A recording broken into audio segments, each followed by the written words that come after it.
You're making a joke, but I actually am an author.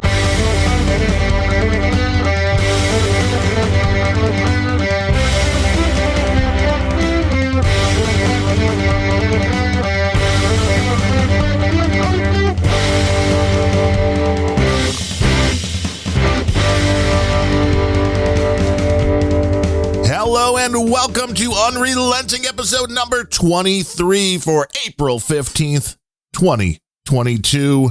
I am Darren O'Neill, coming to you live on this beautiful Easter weekend from a bunker deep in the heart of Middle America, just outside of Chirac, where Gene is going to sound so good today because I got some new headphones on. Yeah, well, as long as you're not touching the mic arm, we'll be good. Don't touch the mic. Don't. It's never good. It's not touching. Good podcast etiquette. Do not touch the microphone. Even though you got that little tiny microphone there. Or the microphone stand. Mm-hmm. Which is why people like to use the boom mics, the shotgun mics, or lav. Although the lavs get really annoying if people move their clothing at all. Or if they have clothing that has friction. Yeah. So really, you want to be nude if you're using a lav mic? That's ideal. And you want to use some surgical tape so it'll be easier to peel off. Yes, right. And it can't be like Scotch tape because that might make noise. No. Or packing tape that would be, that wouldn't feel good coming off. Well, unless you shave your chest or something. Yes. And no, I don't. And I have hair. So every time I go for like an EKG or something like that, the nurses are always like, ooh, sorry about that. You gotta shave, yeah. I know, it's such a pain in the ass because it, like, when it starts growing in, it's itchy. Right. So you don't want to shave it. And it's one of those things, if you do it, then you want to do it all the time, but then you look like a 12-year-old boy, and then Jeffrey Epstein's calling you up. I don't know. The thing is, they really don't need to shave that area for an EKG. That's just bullshit. They can just tape it right over the hair. And they do. Yeah, and they should. Then it's when it pulls it off, although it's gotten slightly better. They've improved the glue to not be as tacky. Yes. The glue used to be like goop. Yeah. So it literally stuck like crazy to anything. Now they're using stuff that's easier to peel off because they realize it's only on there for 5 minutes. If that. And it used to be more like rubber cement, but now it's more like just that, the stuff they sell that you can reuse and it sticks, the strips, the 3M, whatever they are. The 3ME strippy thing. Yeah, but I think it's actually, it uses the same mechanism as the feet of a gecko. Ooh. Mm-hmm. Borrowing from nature. Mm-hmm. Just like Velcro. Borrowing from nature. Yeah, Velcro is actually that's how feathers on wings stick together. You find a concept that works and you go with it. You just steal it. Or you wait till the aliens come down and tell you to steal it. Yeah. Well, these headphones I'm wearing now kind of look like aliens invented them. Did you get Alienware headphones? They're not Alienware. They're Blue headphones. Oh, Blue. Yeah, the shitty microphone company. Yes. Yes, I agree. Which is when it comes They do have one really nice $3,000 mic, but most of their mics suck. These are some planar magnetic headphones. When they released them, they were selling for $700. Yeah. And they were on sale now for $280. Oh, there's bargain. For $280, they actually sound really good. I'm sure they do. I've tested out a lot of headphones and these sound really good. And they've got the nice thing is, although it's not like I will ever use this with a phone or something like that, but there's a built-in Bluetooth. It's a built-in amplifier into the headphones. So when you're dealing with sources, for headphones like this, plugging them into a phone, normally you'd be like, you could get no volume because you can't drive these kind of headphones. But so there's a built-in amp and there's a built-in amp. I don't understand this concept of plugging into a phone. What is that? I don't know what that is. Hey, I still prefer it. I hate Bluetooth, but I'm a Luddite. There are no holes to plug into on iPhone. Right. That's true. But that's why you have to get the adapter, which goes from your lightning port, which still exists, to a headphone jack. They're working on getting rid of that. Probably. Yeah. They all want all magnetic charging all the time. There should be no buttons either. No buttons. There should be no camera or microphone either on any of these. Stick. Just a little, and it just vibrates. It just vibrates. That's it. Exactly. I just figured out for the first time you can change the vibration pattern for individual callers on an iPhone. Really? Yeah. Because that's kind of neat, actually. If you can tell just from what the little vibey thing is in your pocket, who's calling. That makes sense. Mm-hmm. I mean, there's always been ways to give separate ringtones to certain people and all that. But this is now who really is using a phone. Some people I have to set on the no noise ringtone. Everybody, you mean like the people that like to message you early Call in the me morning? in the middle of podcasts. Right. I don't know if you listen to my other podcast at all, but for the last 2 episodes, I do. Can you believe that? No. Yeah, it's crazy. I know. You might have one too, don't you? Of one or two. One or two, yeah. But yeah, Sir Gene Speaks is the other podcast, which I have been doing for the last handful of episodes with a dude named Ben. Yeah. I like that guy. He's good. He brings a different type of insight knowledge and feel. Yeah, and he's smart. Insight. I like that. He's a good guy. He is. So we talk, about a variety of topics from guns to. We actually didn't talk about Ukraine the whole damn podcast last show. It's hard to continue talking about Ukraine. Well, what else more is there to say? Well, that's it. You either it's as very much turning out like COVID and the 2020 election. 2 weeks. 2 weeks. All you get, though, is people have immediately their minds made up, and there's nothing you can say that's going to swing anybody. Not at all.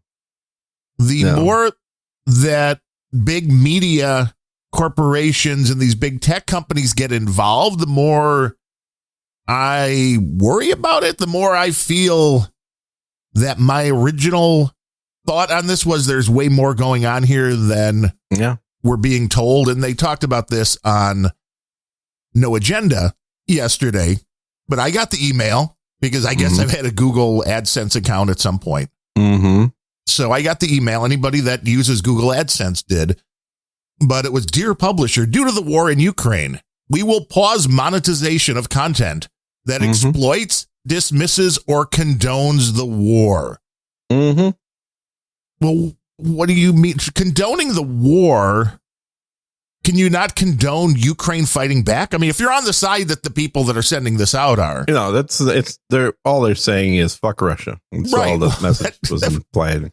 That was exactly what was implied here. So I posted a couple of images on the social from a spelling checker app called Grammarly. Yes, I saw this. That I've been using for years. I used it on both of my books for grammar, and so if you find any errors, that's why.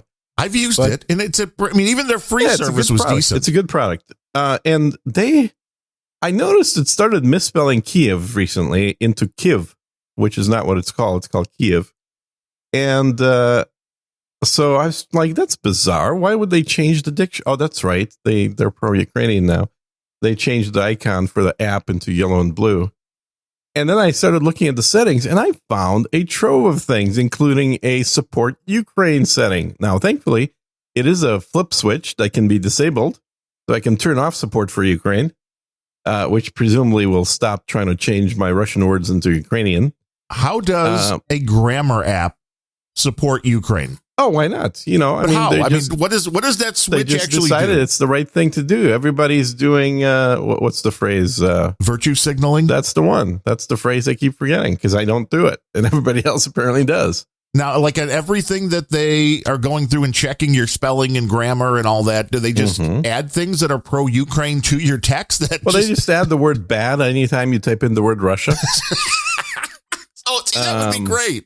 Yeah, that'd be awesome. The evil empire. And then I started looking through other settings. And I realized there's about 20 settings in there. Things like pro-LGBT language, non-use of derogatory terms towards people that are less abled. All kinds of crap in there. This company is super woke. And I didn't even realize that. So I'm going to have to not pay for it anymore. Yeah, when you go woke, Disney's seeing what's going on when you push the wokeness Disney a little too far. I mean, there's one thing to be against, as I think all rational people are. Nazis?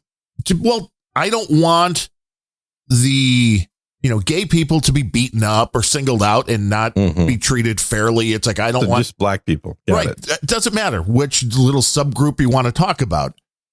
But when you start pushing it to such an extent, as I talked about, I think on the last episode, noticing that the Target, the company, their website, the first thing you can choose now is black owned or black inspired products. Oh, Amazon's the exact same thing. Amazon asks you, would you like to buy from a black owned business instead? It's like, isn't this an easy way for the racists to know which businesses not to buy from? And again, wouldn't it be a great world if you could just buy the best product for you? I don't care who's the making irony whatever is it is. that Amazon is not a black owned business. No. So maybe I shouldn't buy from Amazon. They're like, well, wait a minute.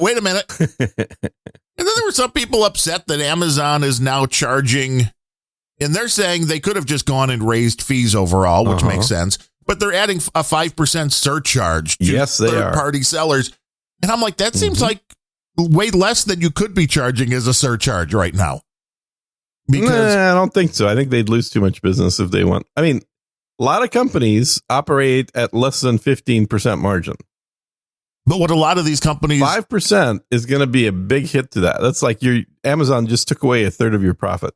The problem is, where else are these people going to sell their products? And that's the intriguing part of this, because it's only for third-party sellers. And I was amazed the amount of third-party sellers when it comes to buying from Amazon. It's getting way more common now.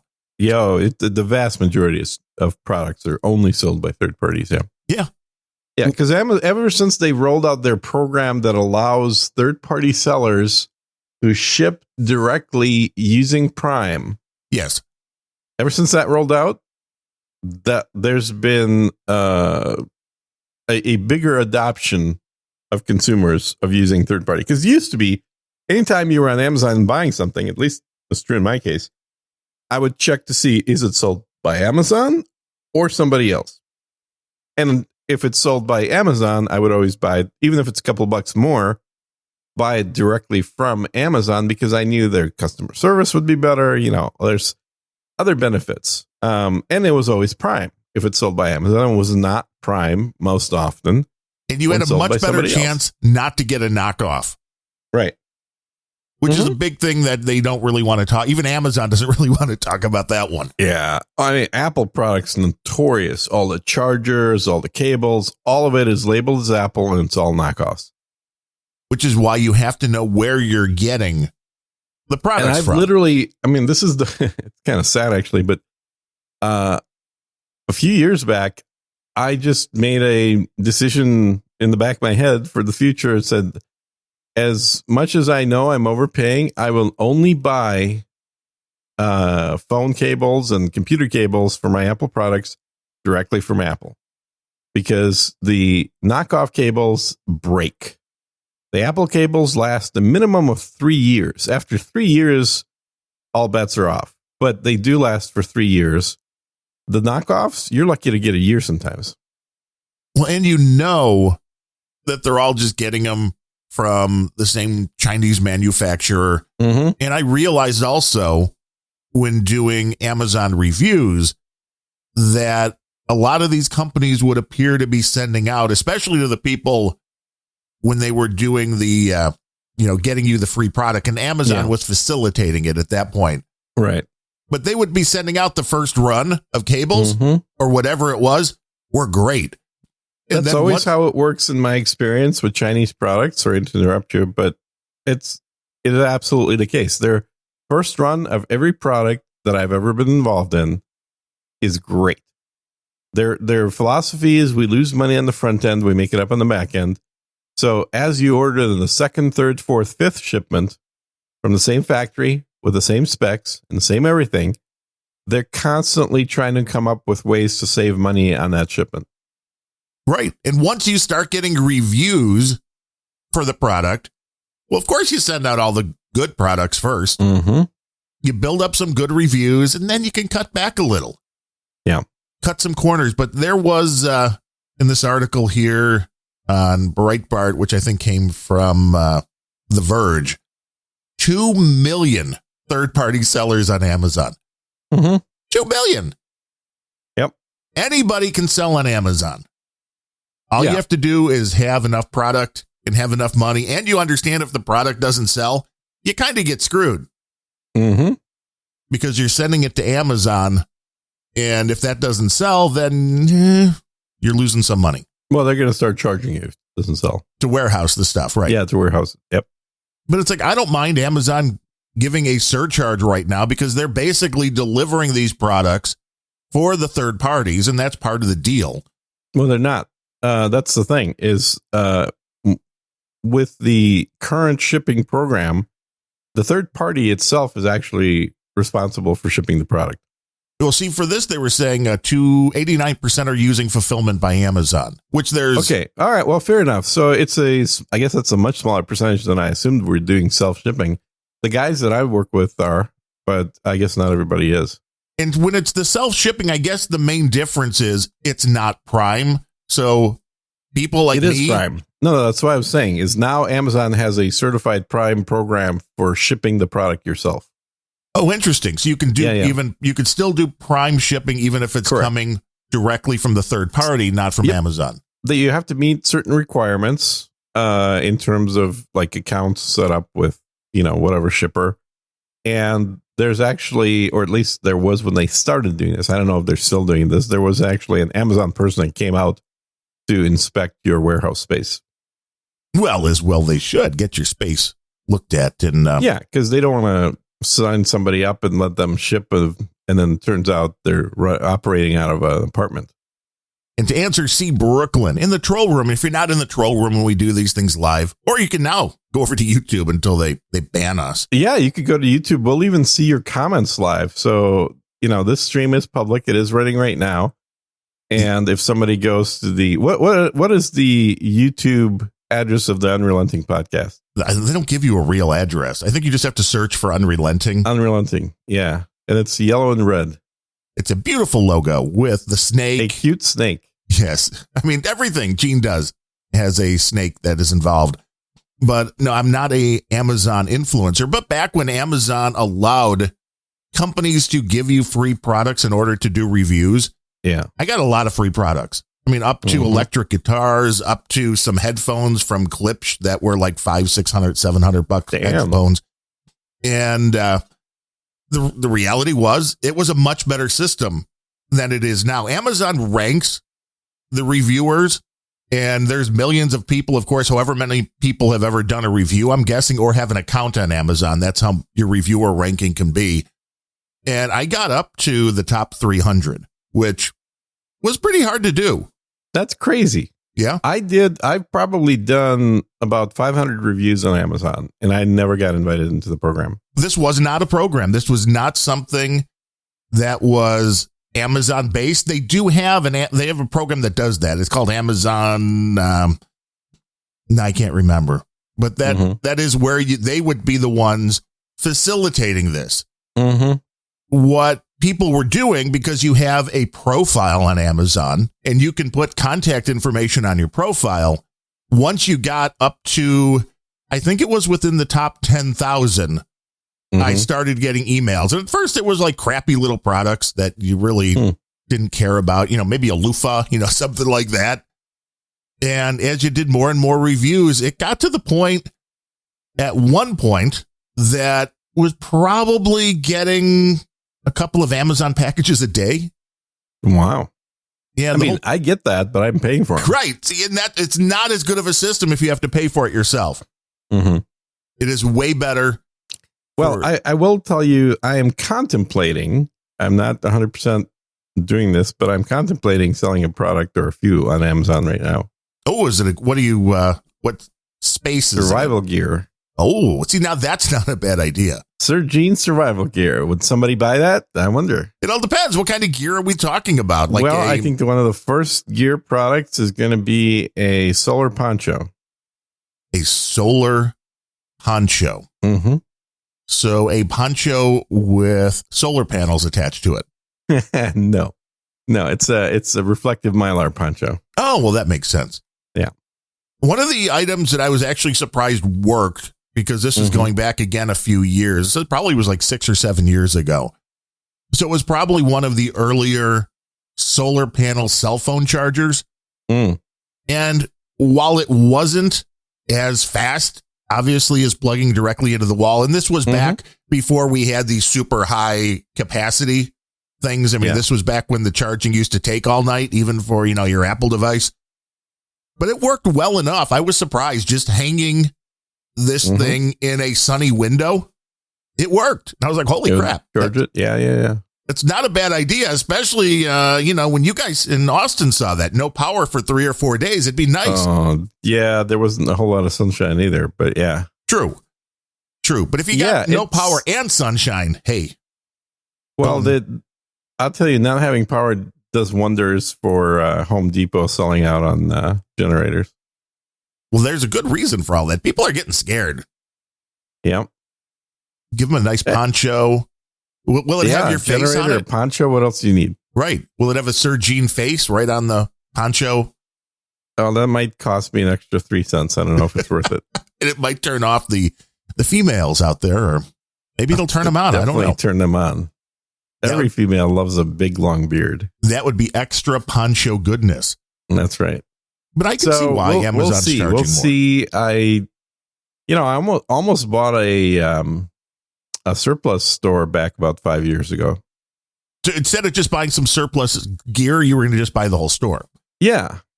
We got pretty close. I got about $150,000 put together for it, but needed another couple $100,000.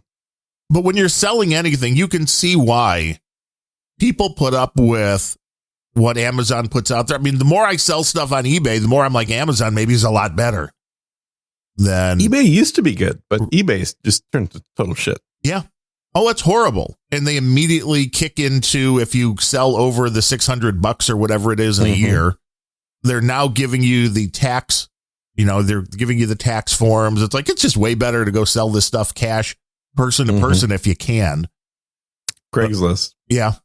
That is the way to still go if you don't want to have to deal with that kind of stuff. Well, and I can see why, because Amazon probably 15 years ago was a marketplace for individuals getting rid of used stuff to other individuals. And it probably a decade ago turned more into basically the same Amazon sellers. They're small, maybe 2 or 3 or 10 product line importers that are importing from China and then selling it directly. That's what eBay turned into. Right. And eBay went, we can charge more fees. Yeah, because they'll pay more fees because they have the margin, and it's no longer a Craigslist competitor. It's really a shitty neighborhood Amazon competitor. And I don't mind these websites making money because they are offering. I do. Screw that. They ought to do it for free like Craigslist. But eBay does offer some protections that you don't get on Craigslist. I'm still amazed. Nobody needs it. Yeah, I think they do. I saw a story the other day where a woman was trying to buy a car for her teenage daughter and saw a listing. Maybe it was on Facebook Marketplace. Maybe it was Craigslist. It was one of those, though. And they're like, oh, well, the guy said he was a vet and he had to move. So it was a great deal on the car. So we show up to this apartment complex. And then the minute they walk inside, they're surrounded by a bunch of masked men who then rob them.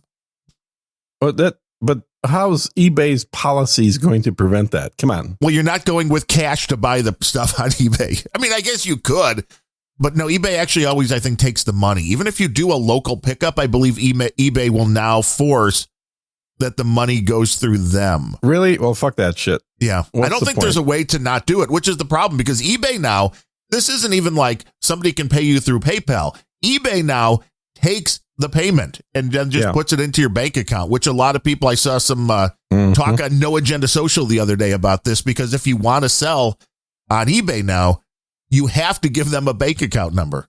That's awesome. So bank account, social security number. Yeah. Because they need to do your taxes now. They got it all right. And then you have to go, if you are flipping a product, which I did when we wound up with one of those overpriced Lego sets I think I talked about around Christmas, and made no money on it. But according to eBay, I sold it for $800. It's like, Yeah, but I paid $800. Oh, yeah, you got to pay tax on all that great income you made. Right. On the end, well, you can go through and it's just more paperwork to be like, yes, but I paid this. But for things you're selling that you've had around the house for 10 years and you don't have that's all profit according to the government. That's definitely not profit. How's that profit? It's all profit. You're losing money on everything you sell. I know. But that's not, the government wants their money, Gene. The government. Joe Biden. I mean, it's Bidenflation. Everything is great. Well, that's true. I mean, he has already sent $18 billion to Ukraine. So it is the Putin we got to pay hike for that somehow. Well, that's the hilarious part about this. When you see how many billions of dollars, and it is in the billions, has been sent to Ukraine. 18 billion. That's what I said. And I don't know. That isn't the number I've seen, but okay. It's been billions. Yeah, that's 18 billion. It was just talked about recently. By who? Talk shows, podcasts, guys that read the internet. YouTube. No. Somebody who's tracking this shit like we're not. Every week, there's a new announcement of some $1 billion deal happening. Guys on Somebody Reddit was actually tracking what does this add up to, and it's 18 billion so far. No matter what, it's in the billions, and that's a lot of money. And this concept, like the United States, isn't involved, and we're just sending defensive weapons. Yeah. Well, we just sank a Russian ship for one. Right. But no, the Ukraine is in dire need of help. So there's none of this can be true. Yeah. None of this can be true. I think at this point, the Ukraine's military budget is bigger than Russia's. I think you're probably right. With all this stuff coming in. Yeah. And the question is, who is really profiting from this? Well, we know who, because that's the thing. When Biden says, and we're sending another $1 billion worth of military help and defensive weapons to Ukraine, what that actually means is a U.S. military contractor just got a bid accepted for $1 billion worth of gear. So that money is going from the U.S. taxpayer, U.S. taxpayer through Biden, through his office, to a industrial military complex company who then gets to either buy from China or elsewhere parts and assemble something called Made in the USA and then ship it over to Ukraine. And that's best case scenario. The worst case scenario is they've got a warehouse of shit they can't sell, and the government just bought it to ship over to Ukraine.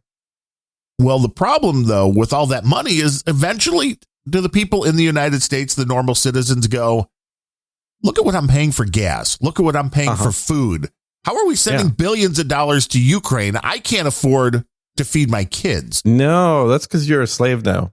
And you've been that for a while. You just haven't realized it. Because here's what we're doing with that. We've completely already killed off the middle class. There's no more middle class anymore. What we have is upper middle class and poor people and billionaires. That's literally the three classes that we have left. And what's going on is companies like Google and Amazon, and I happen to know this from an inside source with Amazon. Do you want to know how much Amazon is paying as a salary to an incoming, no experience, just graduated college developer? Now, from a decent school, something where, like it's got a developer.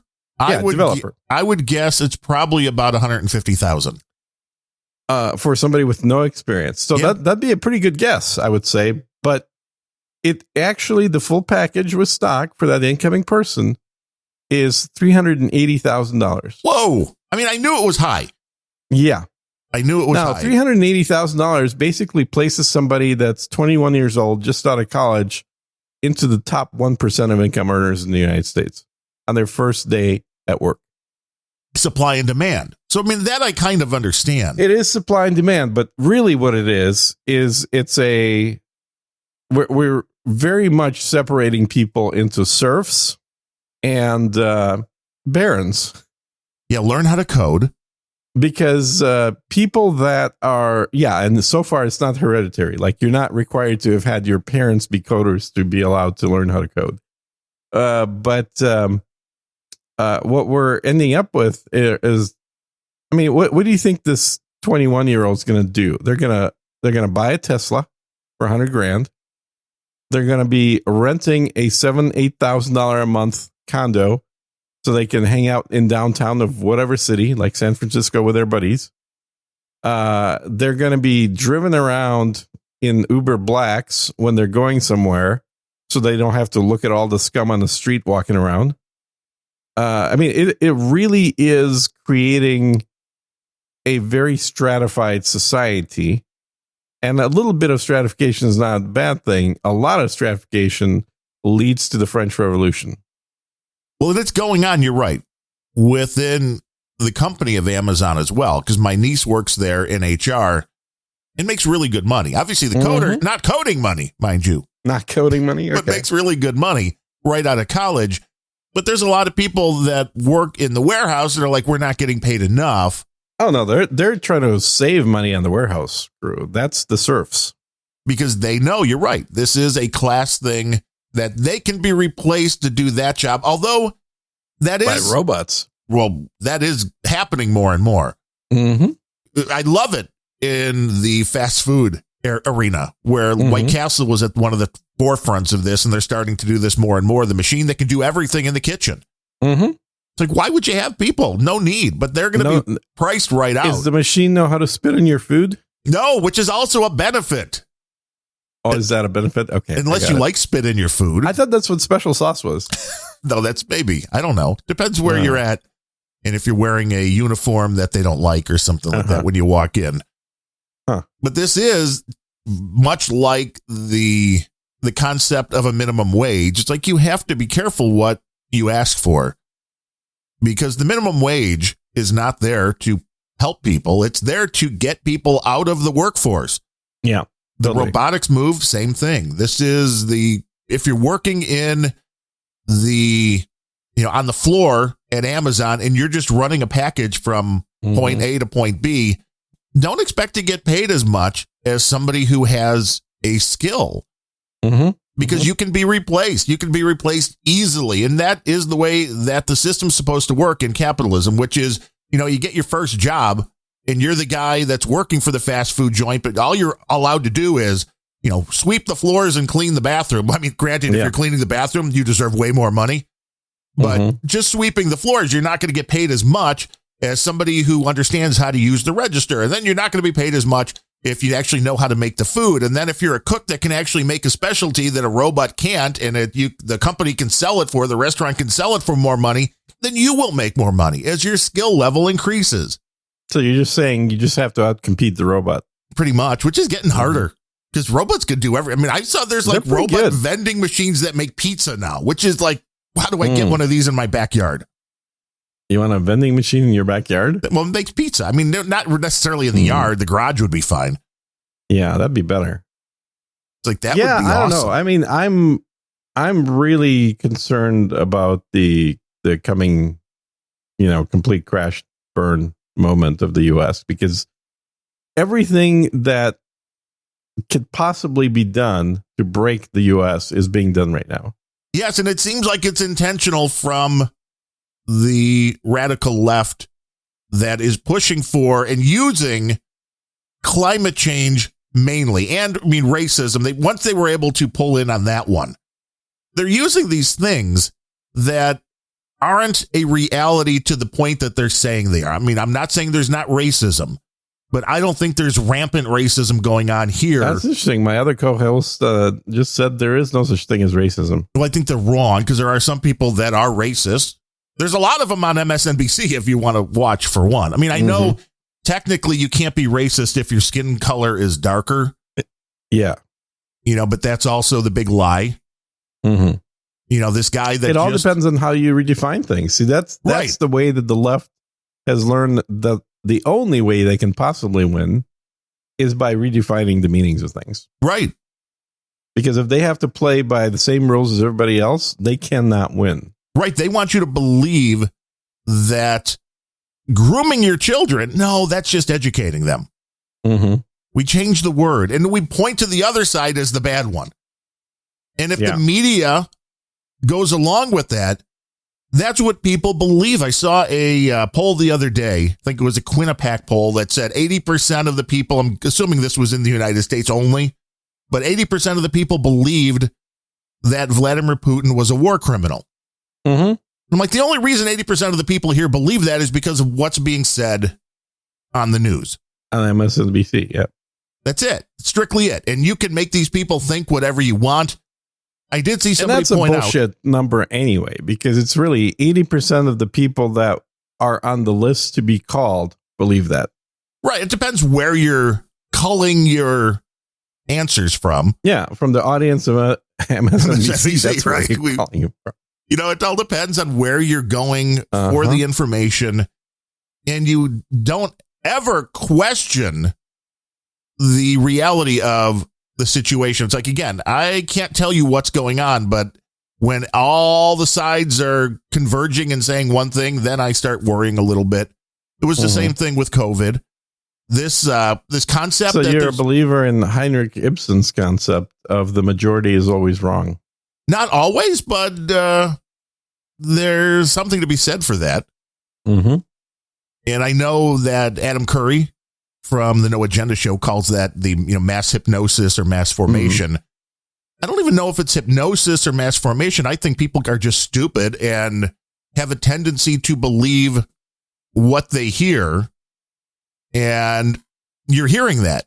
You can't even question it once. I mean, we just talked about that. I don't know if it's necessarily even stupid. It's mass in the ignorance. U.S., we have spent 100 years optimizing and testing and developing advertising methods. Right. We have literally spent 100 years trying to figure out how to get people to follow the instructions of advertising to the point where they do it subconsciously. And all that's happened is that the left has applied the exact same concepts to political messaging that have been optimized to be done for selling chewing gum. Right. You want to feel good, right? You want to do the right thing. Yeah. Don't be bad, be good. And that message is continuously 24/7 pumped out and tweaked and done in a way that they know works from the results of advertising other products to effectively be advertising the message of the current administration. Here on Unrelenting, it is the opposite. We say, don't be good, be bad. Well, I don't know. Is that what we say now? I didn't realize. We change it all the time. Okay. So, I mean, this could, by tomorrow, this could be something different. Okay. But these are the concepts that people buy into. And it's funny that there's people that are like, yes, Putin should be tried for war crimes. And it's like, you do realize the United States wouldn't even go along with this. Bush has been tried for war crimes and found to be guilty. Yes. I mean, that they have no say on what's going on in the United States. So I guess George Bush is lucky. But yes, this is the same people. Well, he can't leave the country, though. Well, not to go to a non-friendly country. You're right. Mm-hmm. I mean, who really wants to go there now, though? It's a shithole. Yeah, I mean, the well, you talking about Ukraine again? No, Europe. Yeah, in general. The whole of Europe, yes. Well, Ukraine a part of, yes, indeed. Well, they want to be a part of NATO and a part of the EU. It is so funny. Did you hear the latest? And I know we're trying to avoid talking about Ukraine, but that Germany's chancellor got snubbed by Zelensky. No, what happened? Yeah, well, you told them not to come to Ukraine until they're ready to give up the fuel from Russia. And they're like, these sanctions. I mean, I really can't fault these countries that go, by us sanctioning Russia. Oh, they're literally castrating themselves. Yes. And it's like, why would we do that? Well, they are.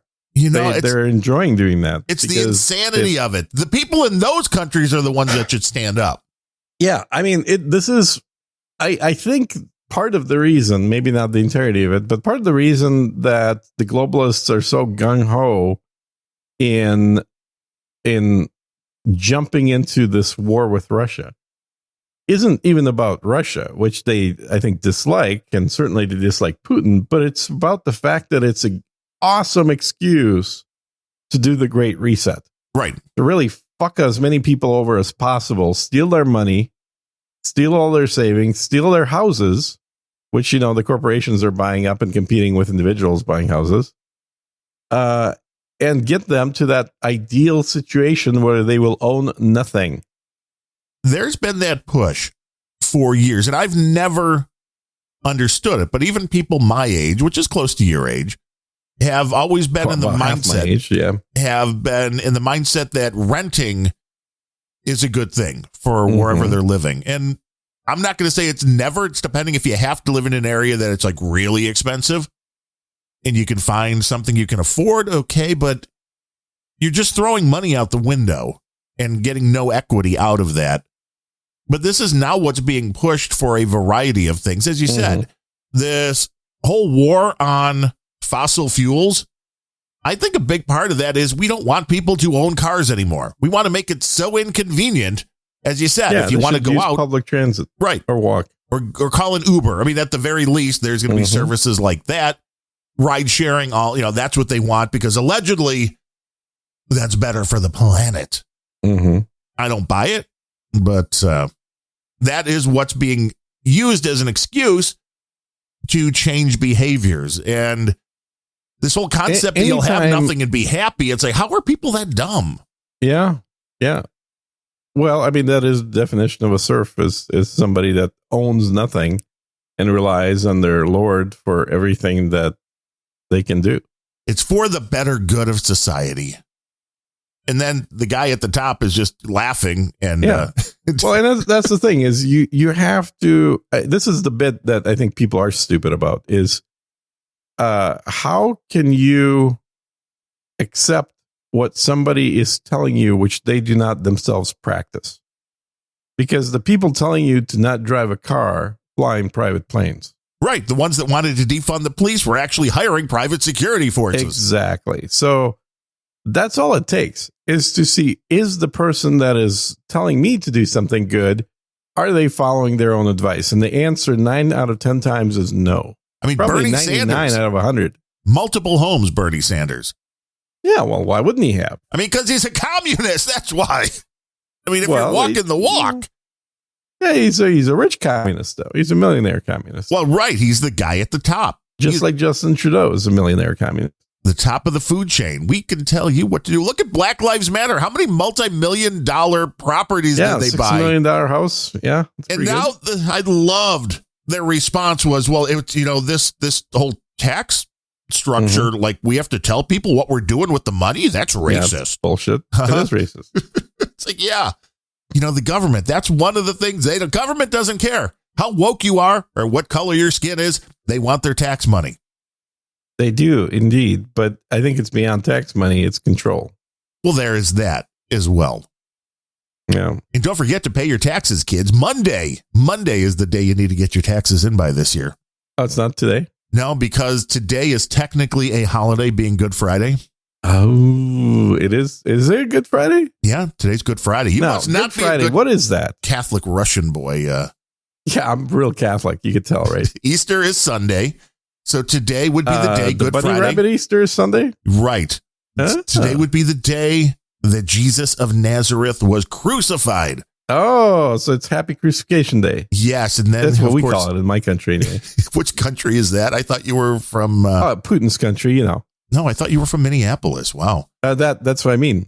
Putin controls Minneapolis now? Putin country, Minneapolis. He's looking to make a trade. He's like, I'll tell you what, I'll take Minneapolis. You guys can take Moscow. BLM for Ukraine.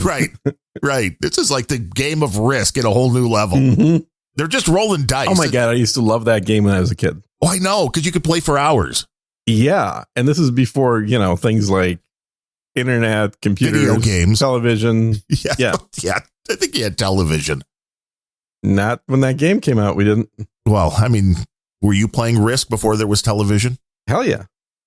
Then the game we moved to, although I really, after high school or so, it became really impractical to play. There was a game called, I'm sure there still is, Axis and Allies, which is a great strategy game. Think Risk, but blown up into all of the details, meaning you could purchase planes, you could purchase infantry, you could purchase tanks, you could do all of this stuff. You purchase butter? Yeah, you should be able to purchase butter. Man, my wife bought a bunch of Costco butter. And I'm like, okay. This is like, welcome to taking a sidetrack. on the Unrelenting Show. And normally I buy the Irish butter. Kerrygold, there's another everybody buys the Irish butter. You can also buy Land O'Lakes. If you've never tried, try it. It's just like the Irish butter. The Land O'Lakes is good. The stuff from Costco, though, and the butter's okay. It's a New Zealand product. I mean, okay, that's fine. Really? Yeah. I don't know if I trust that. I don't know, but that's what it is. And the first thing I noticed is the fact that the wrapping around the butter is horrible. It is flimsy. It sticks to the butter. It rips. And I'm like, no, the Irish it's not butter. Wax paper? It is, but it's not good. No. Chinese wax paper. Probably. And I'm like, it's not worth whatever you're saving on the butter. It's not worth it. I want just to be able to open the butter easily. Yeah. Cut whatever I need off and then wrap it back up.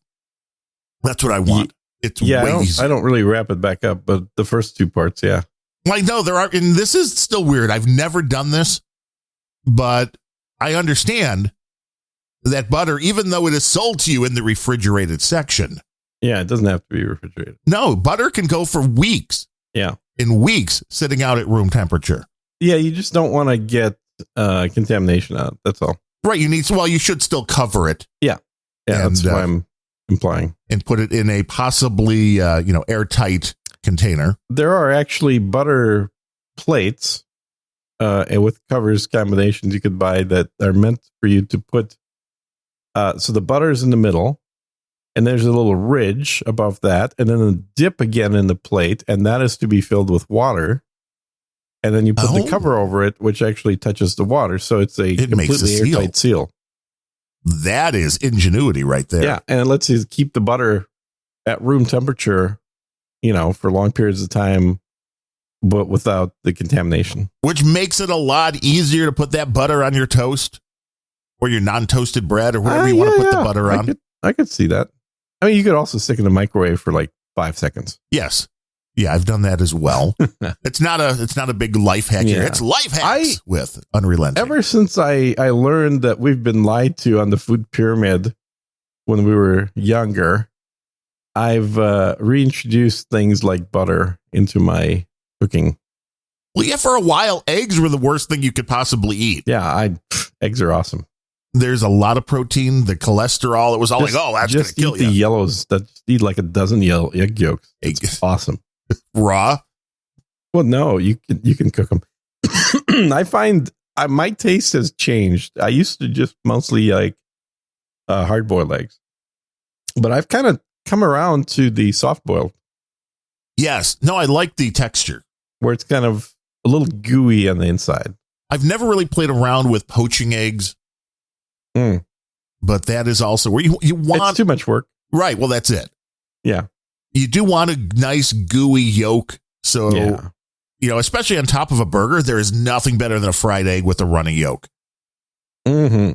I mean, that may raise your cholesterol, but I don't think so. I think the latest studies I've been reading on cholesterol, which, everybody in the US is on cholesterol pills, suggests that the vast majority of the cholesterol that's in your body is actually manufactured by your body. It's not cholesterol you consumed. So it's genetic. Well, it's not so much genetic. It's that we're not exercising enough. It's not about the food. It's about the fact that we're very sedentary.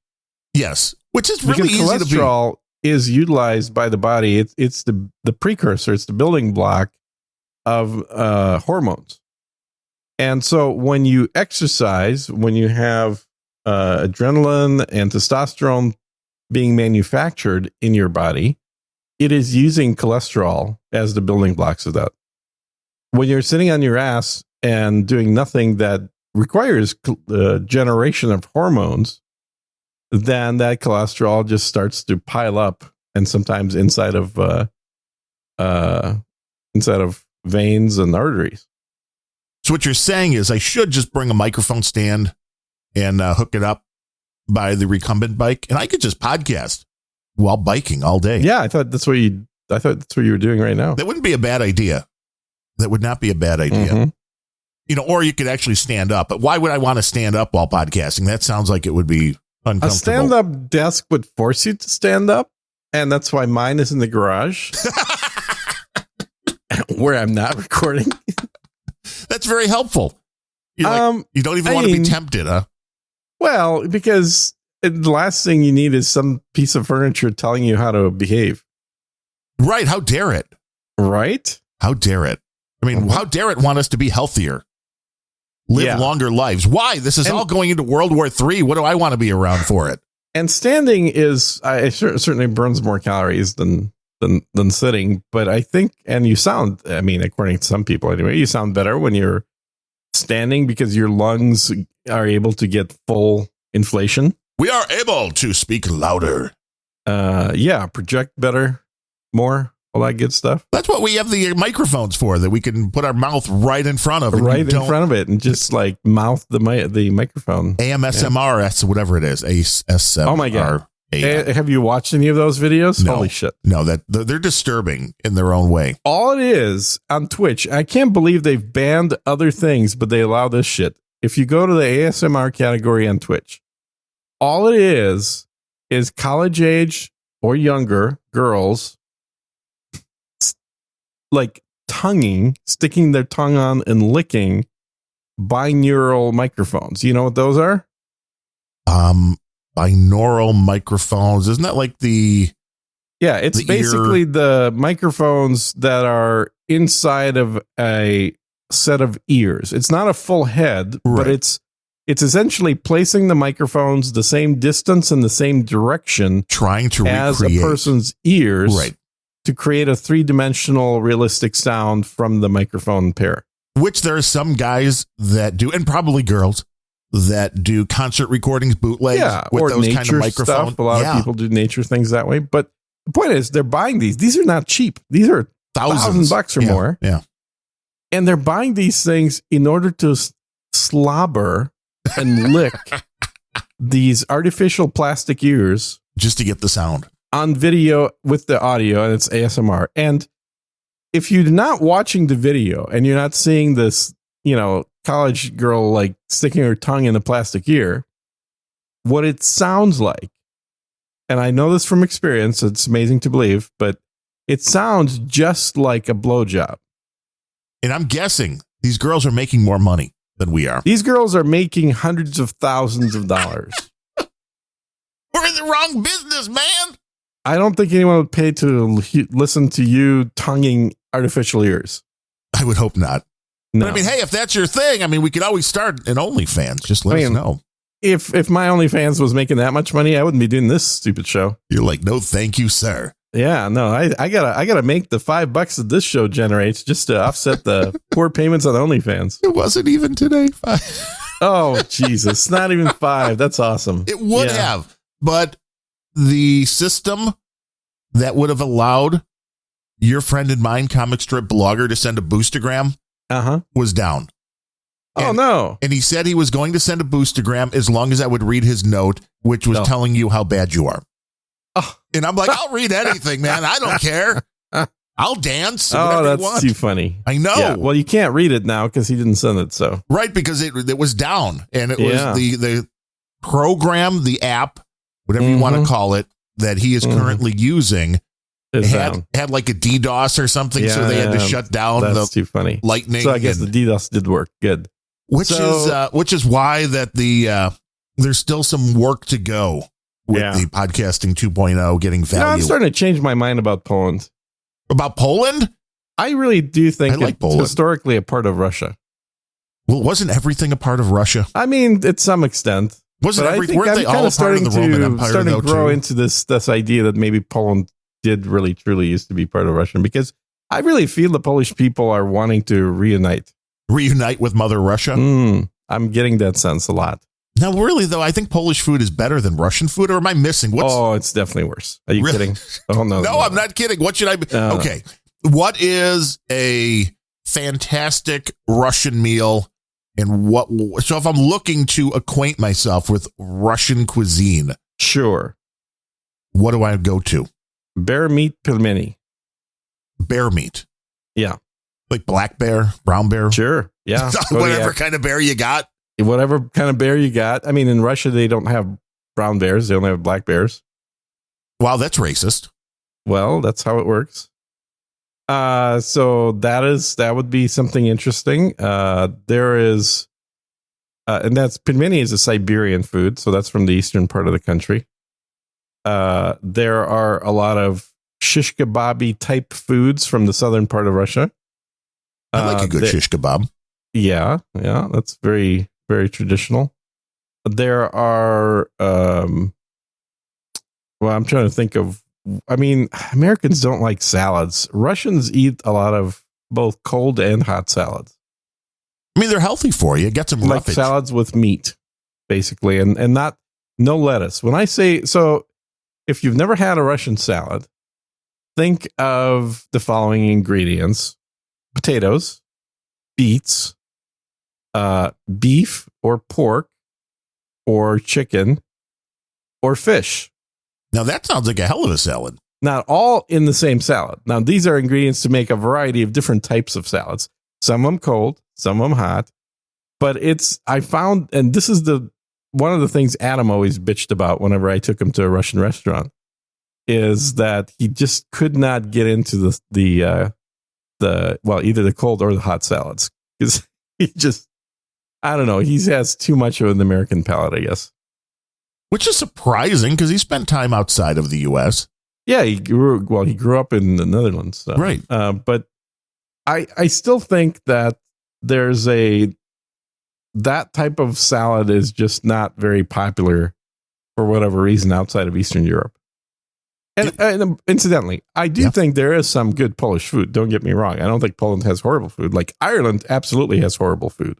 Oh, come on. That part of your ancestry I can kick down the block, but meat and potatoes. Polish food, it's I don't know. To me, Polish food is basically, it's like fried dough. Everything is fried dough. Pierogi.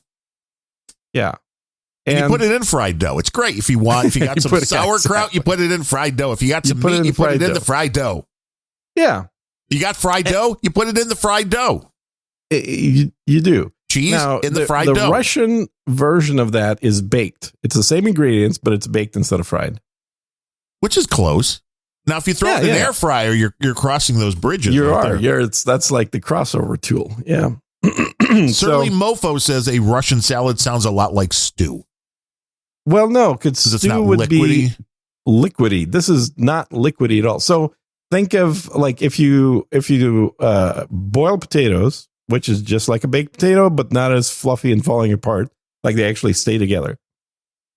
And then instead of mashing it to make mashed potatoes, you just slice it up into like 1/2-inch cubes with a knife, or you have a machine do that. And then you do the same thing with either carrots or beets. And so they're small little cubes in there. And then this is binded together by some kind of like mayonnaise or something, it could be a more fancy thing than mayonnaise, but it could be mayonnaise. There's a channel on YouTube of a cooking show that's done by I think she's Russian. She might be Ukrainian, I don't know, but she does basically cook East European food, and she has some really nice recipes. And she must be hot if you're watching the channel. Well, actually, if you want to watch how to make pelmeni, you can watch a Sasha Grey episode of making pelmeni. So everything comes back down to porn and food. What else is there? We're human men. Really, I guess that covers most of the bases. I mean, food porn, you combine them, and some food. Sports. Those three topics are basically all you need. True. That's why you have sports, but that's not for everybody. But that's usually the distraction when you're not getting the other. Sports is for people that are married. Okay, that makes sense. Those of us that are single are actually having sex.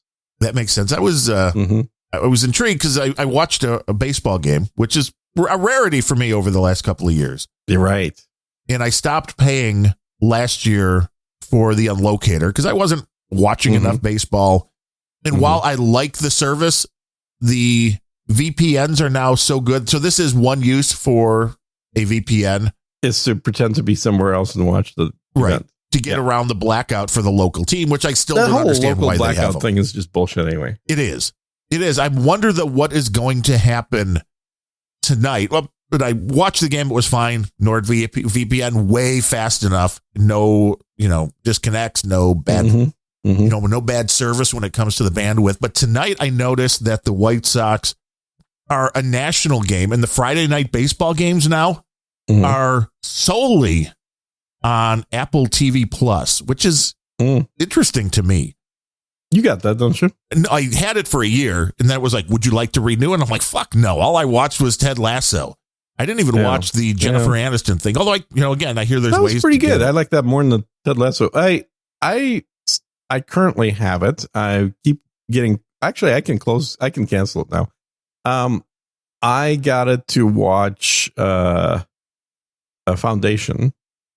Was that a good one? I have not watched Foundation. Yeah, that was very good. That was the one that was all very CGI, so beautiful. Yeah. It's not like it deviates from the books for sure. It's been a long time since I read the books, but it's a slightly different storyline. They've combined some things and then changed some characters, but it's very well done. I thought it had a great character of the Middle Empire. Awesome actor, did a great job, and the character is just it's the best character. It's when you have somebody who is supposed to be the bad guy, but they do such a good job of doing the backstory and presenting what are the factors affecting this person's decisions that you really start to root for him. Of course, I generally do that in most films, but you root for the bad guy? They're usually, because most films are so simplistic, then the good guy is a caricature and the bad guy is actually a better character. And that's gotten more likely with more current media. That's what I've noticed. I don't know, man. You watch the films from the 70s, all the cowboy films. Westerns are a totally different animal because the bad guys never win in the Westerns. No, they don't. But plenty of the good guys shouldn't be. True. If you watch all the spaghetti westerns, you very quickly realize that Clint Eastwood can't act, and that the guy playing the bad guy is much more believable and likable. I've never watched spaghetti westerns, really. I mean, I'm sure I've seen one or two, but I have seen most of the Rawhide series where Clint Eastwood started, and that was actually a very well written series that if you you remember Bonanza? That was a fun show. I never watched a lot of Bonanza Michael for some Landon reason. And oh really? Oh. The guy from Battlestar Galactica. Yeah, the guy from Battlestar. Yeah, yes. what's his name? Yes. He has a very Lauren Green. Yes, Lauren Green. That's right. I've never really watched that, but it's weird because I'm a big fan. I've seen all of The Lone Ranger, which, if you want to talk simplistic Western, that's it. Definitely pushed more for a younger crowd when it was made. Rawhide, more of an adult show. Did you watch Troop 54? No. Was that about Girl Scouts? That's a different show. It was basically like Hogan's Heroes, except during the American occupation of Indian territories.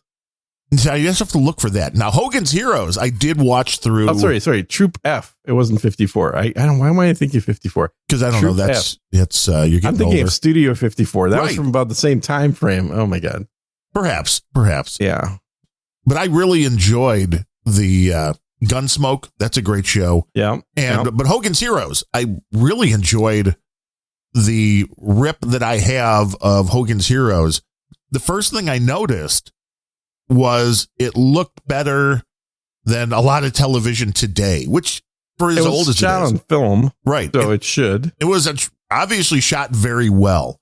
Mm-hmm. And the stories, I remember watching it a bit growing up, and the stories were actually more intricate than I remembered. I mean, we all know there's a certain amount of slapstick, and it takes talent, I think. I know nothing. Yes, it takes some talent to look at the Nazis in World War II and go, yeah, it makes them a lot more likable. Let's make this a comedy. I mean, could you do that today? Could you do that with Russians? 9/11? Well, no, Can we turn that into a comedy show? That sounds like a hell of a good script. Well, that was, I saw a clip the other day due to the passing of the legendary. Oh, Gilbert Gottfried. Yeah. Yes. Why is it that all the good ones die? I don't know. I like Gilbert. He was a funny dude. I like Norm and I like Gilbert too. And it's like these guys, these are the voices we need, man.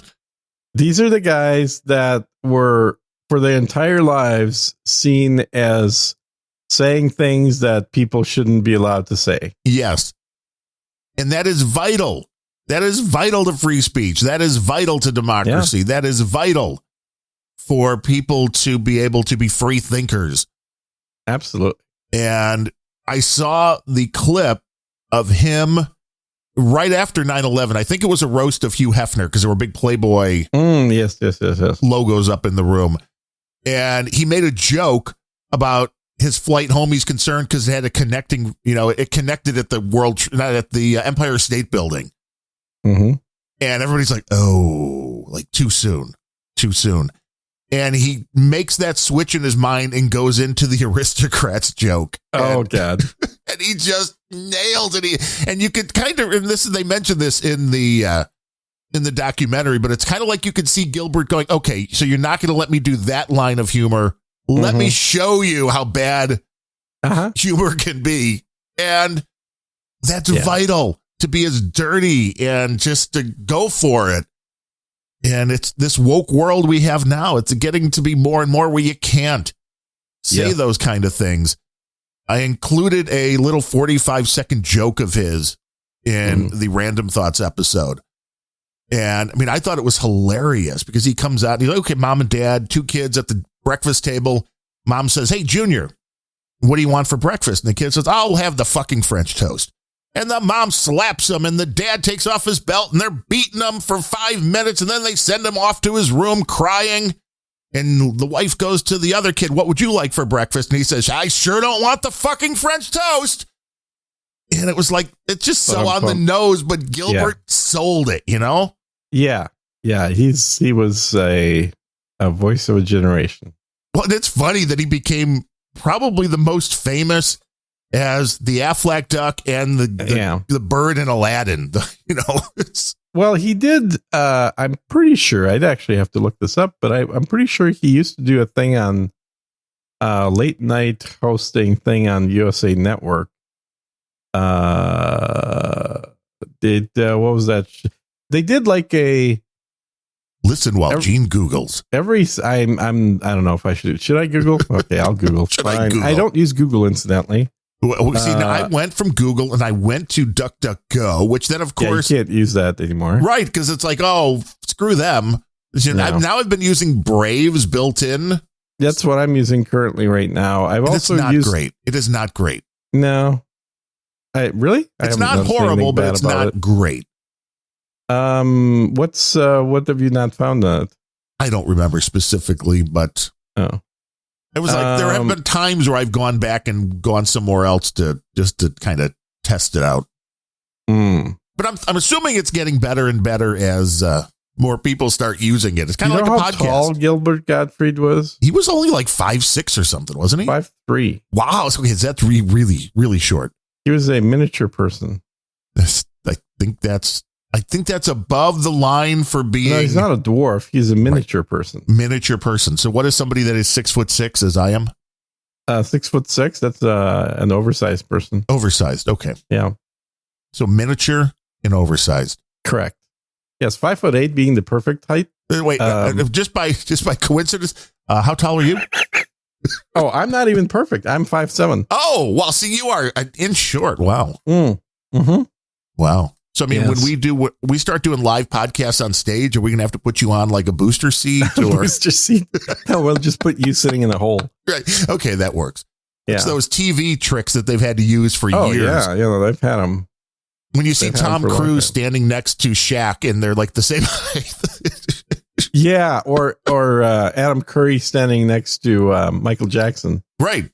You remember that whole thing, right? Yes. Where Michael had to stand on the 2 crates in order to look like he's the same height as Adam when he interviewed him. Yeah, well, you don't want to look short. Lifetime Achievement Award on MTV. Some of those guys have issues with the shortness complex.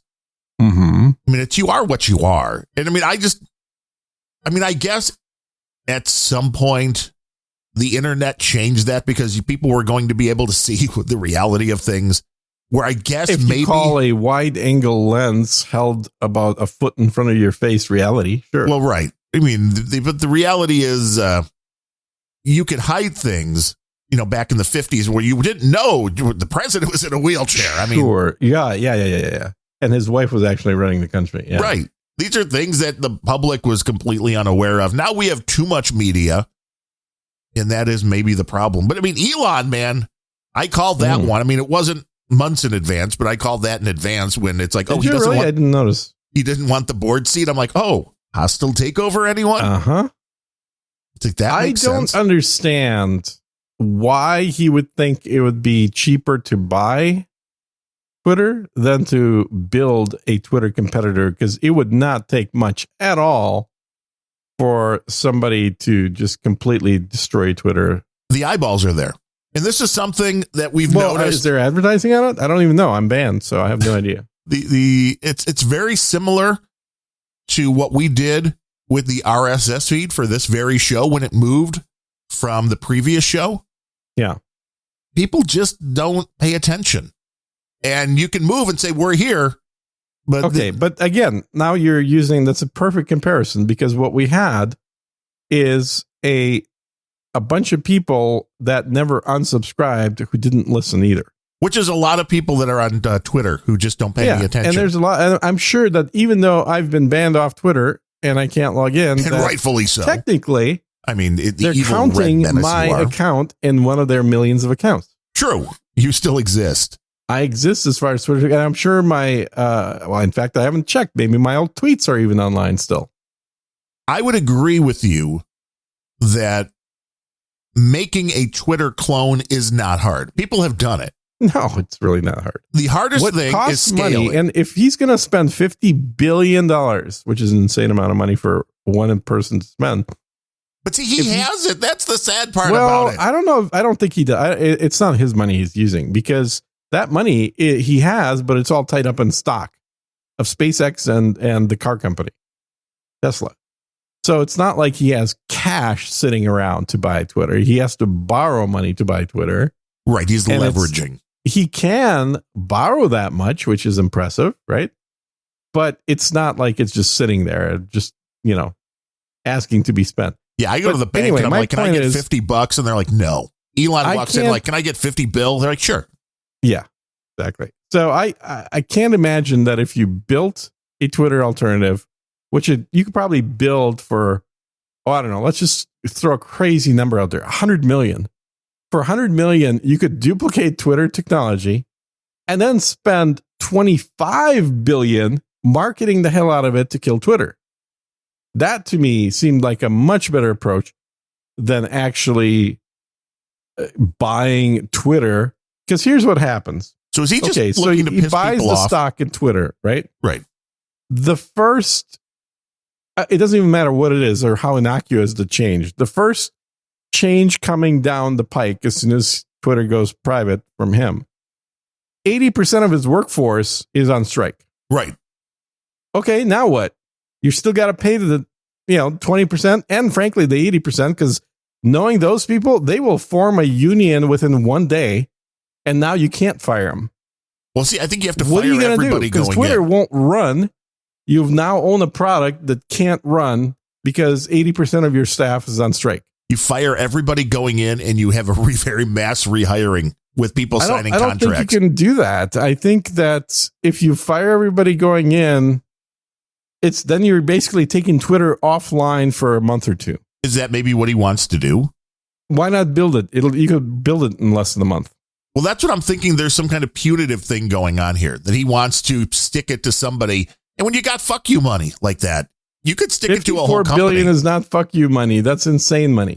He might just want to put all those people out of business. That might be it. I don't know. How is paying off the people that have been running the most vile Voke network on the planet? How is giving them $54 billion a good thing? I don't know. But I'm not saying Elon's the most logical guy. This could be a personal grudge. I mean, I don't know. It's weird. It is, because when you have, although you look at Donald Trump, who people thought he had the money and the resources. Yeah, he should have bought it. To be able to have the Twitter clone, and he tried the Twitter clone, and that's like, hey, whatever happened to that? I've never even tried it. Is it still around? Is Truth Social? Didn't Adam talk about how they reached out to him and then yes, and the guys were gone then. Yeah. So they couldn't make it work. Yeah. Which again, it's like, okay, why? Because scaling to that level is hard. That is the one thing that's hard. You do need people that know what they're doing. You do need the physical resources. Well, I'll tell you that the first thing is you can't be using an off-the-shelf shareware product. No, you can't be like, okay, we're taking Mastodon and we're gonna throw this up. And granted that it's not perfect, but the Gap guys actually did use Mastodon. But what they learned very quickly is they had to rewrite about 50% of the code, making it incompatible with the rest of the Mastodon network in the process. But they did use at least some of the base of Mastodon for their network. And that's way bigger than Mastodon's biggest install. Right, because it is all about scaling. Any of these off-the-shelf products, you can throw 100 people on and it won't be a problem. You throw a million, then you got a problem. And I think Elon just wouldn't. We're kind of, one, either he has a grudge against somebody and thinks this is going to screw them. Yeah. And he's got the money. Or he thinks that these people I don't know. Do most people? I guess if I want to look at it from the pro side, right? Like, what does this achieve? It's a waste of money. Yes. I have to start with that premise. But beyond that, he is effectively taking away one of the larger mouthpieces of liberal propaganda. If you are opening this back up to everybody, which I don't believe he is, maybe, I don't know. If he buys it and Trump isn't allowed back on, then I have no idea what he's doing, because it's not for making money and it's not for fuck you. I think a lot of people believe that the ultimate social media site is Twitter with a free speech absolutist mentality applied to it. You mean like Twitter for the first 3 years? Yes, exactly. And I wish they'd get rid of a lot of the crap they've added. Of time. That's the other problem with Twitter, is it makes people stupid. Oh, I agree. I covered a story on Random Thoughts this week of a mother trying to sue Facebook and Instagram because her kid got so stupid. Yes, and they're saying it was addictive. Yeah. That's her thing. It's addictive. He would stay up all night because he couldn't sleep. He would stay up all night on Instagram. And my first thought was, well, take the fucking phone away then. As a parent, if your kid's not sleeping, then you take the internet away from them. You take the device away from them. Being able to sue social media on the grounds. Yes, the internet spilled hot coffee in my lap. Yes. On the grounds that their product is too good, that people want to use it for too long. That is what they're being sued for, because, much like the cigarettes thing, we were never told, Gene, that this might be bad. Yeah. Surprise, folks. I don't mean to be spoilers here, but the internet sucks. Yep. It's a time suck. And it's the same thing. I put the equation with the comparison with gambling, which for some reason now gambling in the United States, which used to be, well, you had to go to this one town, or maybe a couple of towns in Nevada, or one town in New Jersey if you wanted to gamble. It is now ubiquitous. It's now everywhere. You can't go anywhere without casinos. You can't go anywhere without any major sport, whether it's Major League Baseball or NASCAR, which are the two that I've consumed recently. Both of them, multiple times in the broadcast, are pushing gambling sites. Yeah. It's like, okay. Well, I'm all for that. I mean, I think people should be allowed to do what the hell they want to do. Yeah. But if all of these major pro sports teams are going to be able to go out there and encourage people to gamble, you think you're going to win a lawsuit because Instagram kept your little boy up all night and then he got crazy and killed himself? I don't really understand how those two things go together. But again, I don't have kids, so maybe this is why it's easy for me to say bad parenting. Yeah, well, there are plenty of bad parents. So I did some Googling. Uh-oh. This is why we don't do video, show that I was referring to. And what show was it? It was called USA's Up All Night with Gilbert Gottfried. I kind of remember that. Wasn't Jenny McCarthy something to do with that? No, Rhonda Shear. Oh, okay. Jenny McCarthy. Yeah, she was another sort of softcore porn star type. Gilbert will be missed, man. So he hosted that, and that was in the, I think it started in 88 and went to like mid 90s or so. How many people do you think are out there that don't know the personality was a bit? Oh, it wasn't a bit. That was Gilbert all the time, you think? I've watched videos of him with just day-to-day interactions with his wife and kids. But they were videoing it, so it was a bit. Well, I mean, you can say that, but the reactions from the kids kind of seem to indicate that they're very used to it. Well, then I'm sure they were used to it. Oh, there's another show. I just forgot about this one. Yes, he was perfect. He was on Duckman. Do you remember Duckman? No, I do not. Duckman, Private Dick. You are listening to Unrelenting, where Gene Googles and talks about things. I'm not Googling. Oh, I'm sorry. You are braving. I'm braving. You're braving the internet. See, now that is a great, that's even better. We should start a trend of that. Yes. What do you do? Oh, I'm braving. I'm braving the internet. Yeah, he was on Duckman. He was Art DeSalvo on Duckman. Duckman is an awesome show. I think it predates The Simpsons, or maybe it was around the same time as The Simpsons. It was a for adults cartoon with very adult topics. It was on late at night. And the main character was a duck who was a private dick. Interesting. And his cohort in crime was a pig. Of course. And as one is one to be. Do you remember the voice of the guy in Dragnet? Jack Webb? Yeah. Yes. That's what the pig sounded like. Nice. Yeah. Dragnet, another great show, although very formulaic.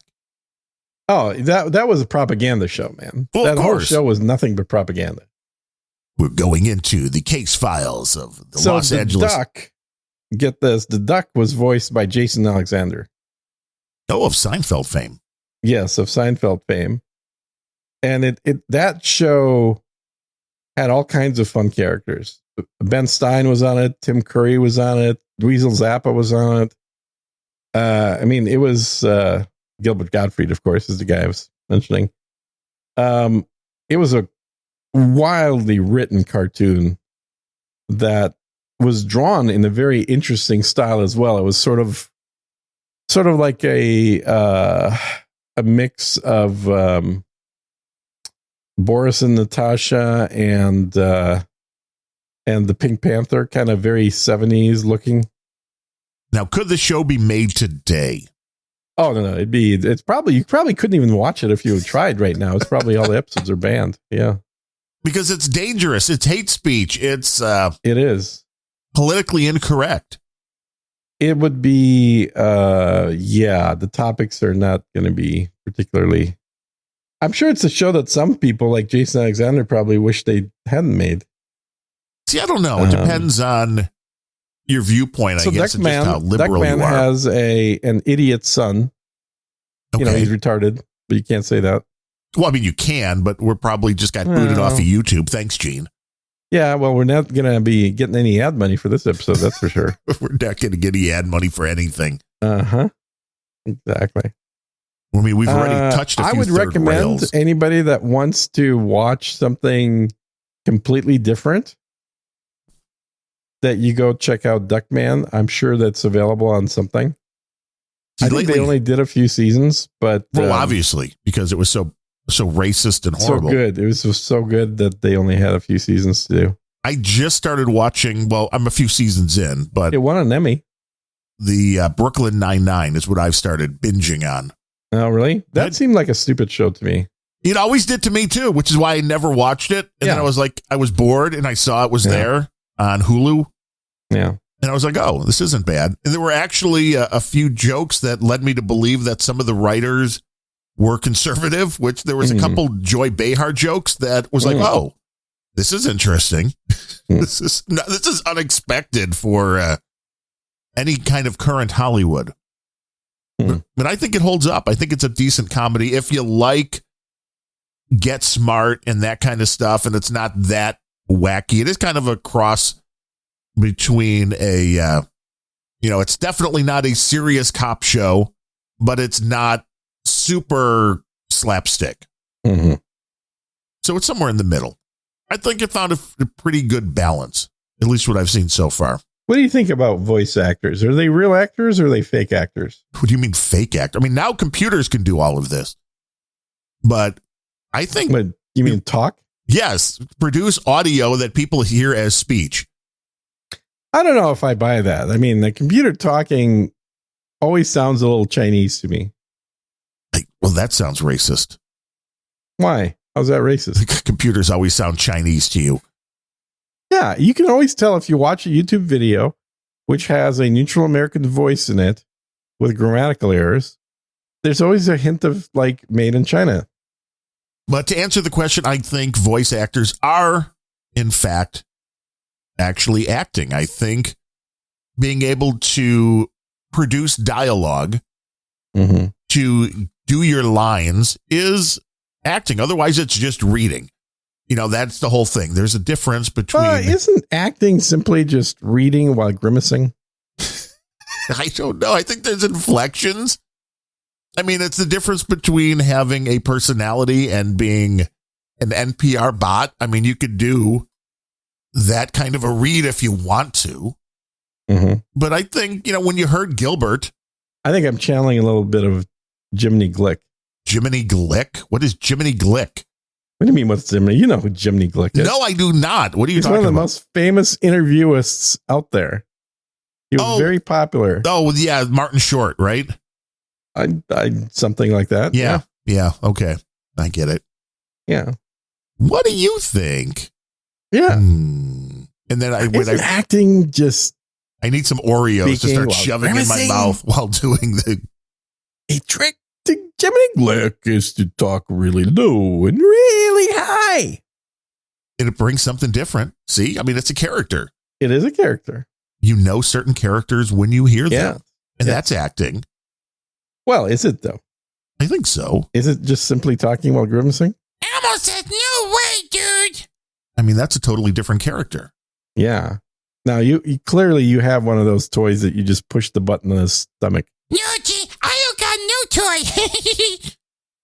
Okay. Now, that's pretty cool that you've got two toys there. One that can say that and the other one can answer that. I used to be able to do the Mickey Mouse voice, too, which was always fun. You're so close to being able to do, what's his face? Yeah, come on, Gene. Figure it out already. The Polish guy. Yeah, I don't know. Come on. Elmo says, know? Really? TSB You don't know? scares me. He touched me. he tickled. No, he wasn't tickling. Oh, no, somebody's going to go to jail for that. Yes, probably. I mean, hopefully not me. I mean, that's evidence right there. That's innovation right there. But being able to do like a Mickey Mouse voice, like, hey, kids. And you do that on like a bus in Disney World when the kids aren't facing you. And you just be like, hey, everybody. And then they turn around like, what? I heard that. That's Is there acting. a mouse? Right. Quick. Could be. Get the cat. It's not hard to do the Elmo voice. For some reason, for me, that just kind of comes naturally, which probably should scare people. Well, I mean, you kind of have the hair of Elmo, too. So. If it was red, it would be so cool. It'd be so much cooler. It would. Yeah. So what else happening? I think we're kind of done with Gilbert Gottfried's topic. Yes. God bless Gilbert. He will be missed. It's Easter, though. So it's Easter weekend. Going to be seeing the family. I'm happy for Gilbert because I know that right now, this very minute, he's currently doing a roast of Jesus. And Jesus is laughing. Go on, this son of a bitch. Everybody else is definitely laughing. That's for sure. Well, that was it. I liked the press release that his family put out, which said, paraphrasing, but this is a very sad time for us. But in honor of Gilbert, we hope you all keep laughing as loud as ever. And there's nothing better for a comic than to get the laugh. And there's plenty of different ways to get those laughs.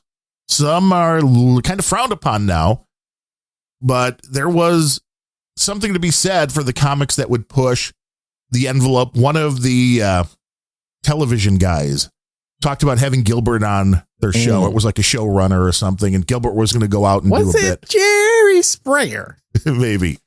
And he was like, this is TV, Gilbert. We have to rein in because Gilbert, Jerry Seinfeld. Exactly. He did a great Seinfeld, Gilbert, the impression he would do of him. Did he really? I don't recall that. I saw that while going through some clips the other day, and I was like, wow, that was pretty impressive. Yeah. But we do seem to do like a dead comedian show about every 5 shows or so. There's been a lot. We're running out of comedians. I mean, this is not a good time to be a comic. Yeah, I would agree. Yeah, that's my Minnesota coming out right there. Yeah. Yeah, hater. A little bit of German in there too. Yeah. The guy that was more Swedish and Norwegian than German, but sure. The guy that was on the show was like, Gilbert's like, well, okay. Thinking about what bit he's going to do. And he's like, can I say penis? And the guy's like, it's a medical term. Yeah, I guess that's fine. And Gilbert went out there for 30 seconds and said nothing but penis over and over again. See, that's what a good comic does. It's like, you tell me the rule and I'll work within it. Just on the very edge. Right. I'm going to teeter on it. I'm going to look over it. It's going to look like I'm going to fall over it, but nope. I am going to stay right on that edge.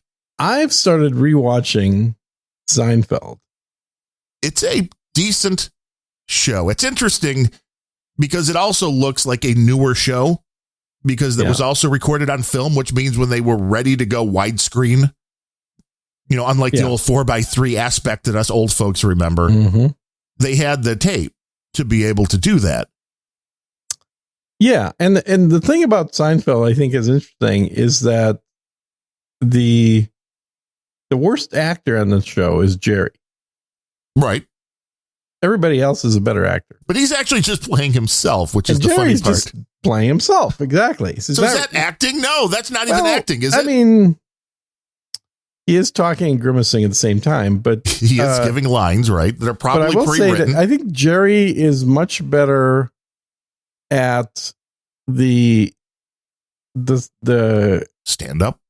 Well, no, he's not very good at stand-up, I don't think.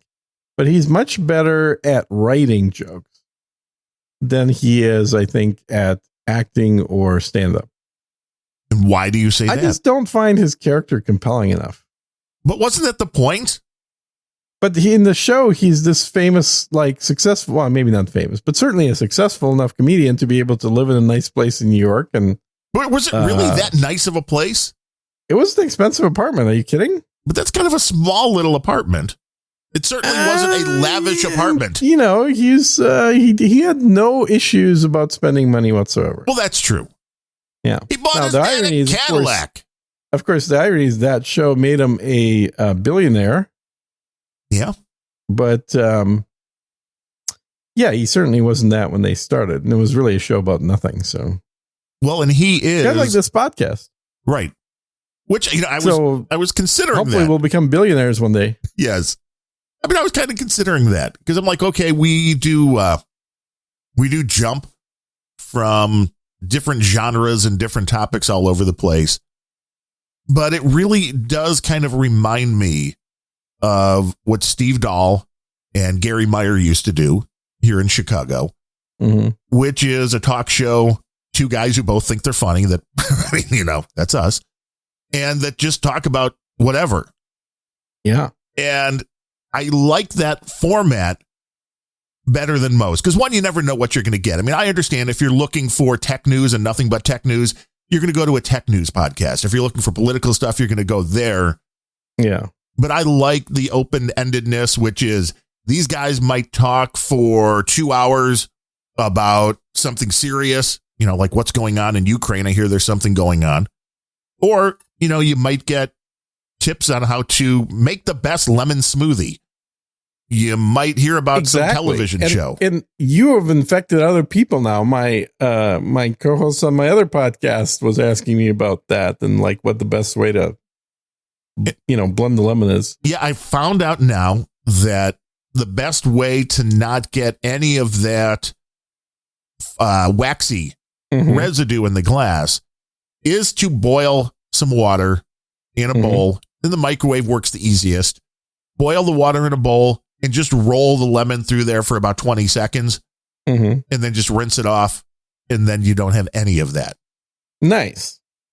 Which is, it's like, it doesn't hurt you. It is food grade. So it's not going to. Carnauba wax. But there is that weird, coming through the straw. And then the worst thing was seeing the glass at the end where the sides were like coated in that stuff. And it's like, right. Yeah, then it didn't going through the dishwasher. That wouldn't even clean it because, well, it's wax and it's, it's not coming out of the glass.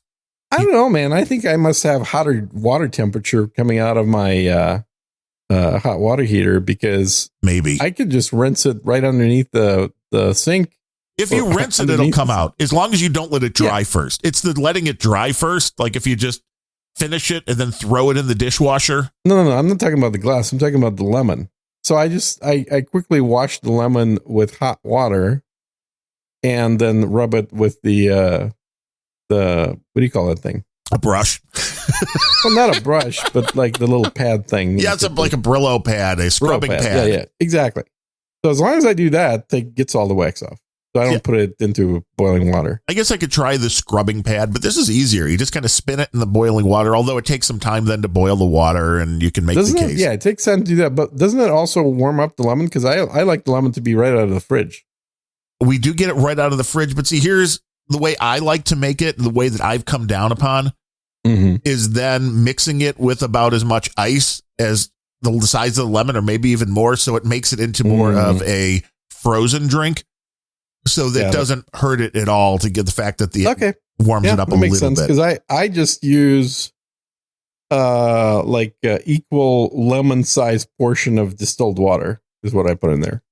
I've tested a little bit of filtered water or the almond milk. And I still think the almond milk gives it a nice texture. Yeah, I've still not tried that. Doesn't sound super appealing to me, but I get it. It's something a little different. So tell us, Unrelenters, have you tried consuming a full lemon from a blender yet? Let us know. It is totally not what you think it is. I agree. It is totally not. I thought it was going to be horrible. Especially watching the one video you sent me where the guy was just having it by the spoonful and like, kind of put it in and swallow real quick because it's like a lemon bomb. And it's like, no, it's totally not. No, it's actually delicious. Yes. Well, that's it. I made it the first time I made it for my wife. It was the same thing. Like, this is actually good. Which, what else can you say this about? There are very few things that we consume as far as a food, snack, beverage. What is there that you can say you really enjoy consuming? The taste of it, but is something that is actually good for you, healthy, as opposed to something that like bacon, for instance, which is delicious. That doesn't seem like it's going to be delicious, but actually is, and it's pretty good for you. Is gazpacho soup. And what is in that? And you can have the lemon anytime, day or night. Sure. Yeah, you can have it anytime. You don't have to do it in the mornings or evenings. Gazpacho soup is basically finely chopped vegetables. Well, that would make sense. Like you could put them in the blender. Because vegetables are healthy. Cold vegetables that are finely chopped. That is the beauty of the blender that will pretty much liquefy anything. And it contains quite a bit of cucumber, which adds a lot of water to it, as well as tomato, which also adds a lot of water to it. So you don't have to put any water in. You just put the veggies in. But I haven't had gazpacho soup in quite a while. But I remember I used to actually enjoy it. But the first time I saw it was in a Spanish film. And I thought, what is this that they are drinking? Because you kind of, drink eat it. It's kind of pulpy, but it's also a little liquidy. Right. It's not a solid, so you may as well just sip on it. Yeah, I certainly sip on it. But it can be super finely blended, or it could be more like a salsa chip dip, like regurgitated vegetables. I mean, it is similar, I guess, ingredient wise to like a salsa, but it's meant to be a cold soup. It is more refined. Yeah, you put tomatoes, green peppers, cucumbers, onions, clove of garlic, a little bit of lemon juice, and maybe a little bit of basil and parsley. See, I need to try making some fresh soup in the Vitamix, the blender. Yeah. Because according to that, although I would go deaf, but according to the thing, it's like, well, you know, if you just let it spin for like 5 or 10 minutes, it'll will heat make it. Soup. Yeah, it will. The problem is that you're also burning out the motor because the motor, as it's getting hotter, is limiting its lifespan. Right. So I'm like, really, I understand you could do that, but I didn't really get. If it had a heating element that was separate from the friction, then you could genuinely make soups in it. But best to just liquefy everything and then put it on the stove. Yeah. I used to enjoy making a split pea soup. I love split pea in the soup. blender. I've never tried making one. What you do is, you make split pea soup the same way you make rice. You put the dry ingredients with some water into a rice cooker. Oh, that makes more sense. Yeah, basically anything that just heats the water up to just below the boiling point. And so you got, hot water that is not quite steaming and then softens up all the ingredients. So what you end up with without the blender and split pea soup is really, soft peas and some carrots and some meat usually.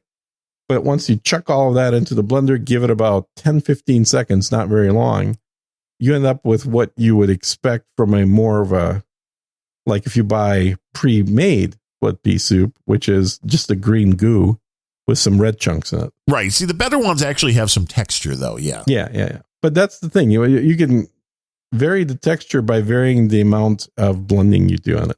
That makes sense. I mean, there are some restaurants that have split pea soup and it's like, this is, you can't get this in a can. Mm-hmm. For sure. Which again, those chefs making and some more good money. Ham hocks in there. Yeah. Those are the chefs making more money. Mm-hmm. We got a bunch of steaks the other day. I mean, the strip steaks were on sale for like $7.99 a pound, man. That's not real meat. I'm just going to call that out. I don't know what you're buying. Aren't you doing your shopping today, meat. Gene? I mean, aren't you your groceries? Yeah, I forgot. I haven't done my shopping. Well, so the groceries haven't been delivered yet today. Well, no, I haven't ordered groceries. I mean, I still actually technically have like 3 different pieces of meat from last week's order. Yeah, I still have some meat left over as well. And I actually even threw some meat away today, which I need to reorder. Well, that's horrible. It's liver. But well, see, okay, that's maybe okay. I do like a good liver sausage. Liver on its own, I'm not a big fan of liver sausage though. Oh, dude, that's good. I like liver. I can't eat too much of it because it induces gout. Which is not good. Gout is a very painful thing. You don't want gout. And I luckily, knock on wood, haven't had a flare-up of gout in many years, but I have had gout in the past. And it was determined by my doctor that, well, what are you eating? I said, I don't know, like maybe then you gave him the list and he was horrified. And some liver pate. And so he's basically, okay, so you're getting like 100 times nitrates that a human is supposed to get.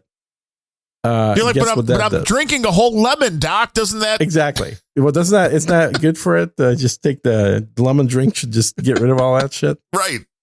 And so that was actually when I found that out. That was when I started drinking exclusively distilled water.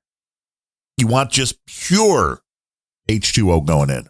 Correct. And the reason for that is because any other type of H2O, anything that is mineral water, or anything that is soda, or anything that is, has other contents in it, isn't going to absorb minerals and salts.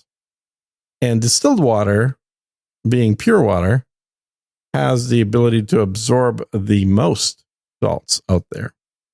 So I'm sure people have heard in the past that you can't just drink water if you're exercising. You have to drink something like Gatorade because you're constantly dumping electrolytes. Well, electrolytes are salts and minerals. And so when you have gout, you have too much of a particular type of salt really in your body, and it's a compound with uric acid. So it starts to, because the contents are so high in the blood, it starts to crystallize out of your blood and form solids. And it does that at the point that you have the slowest blood flow in your body. Fingers and toes. Which is your toes. It's not so much fingers, but definitely your toes. It's the furthest away from your heart, basically.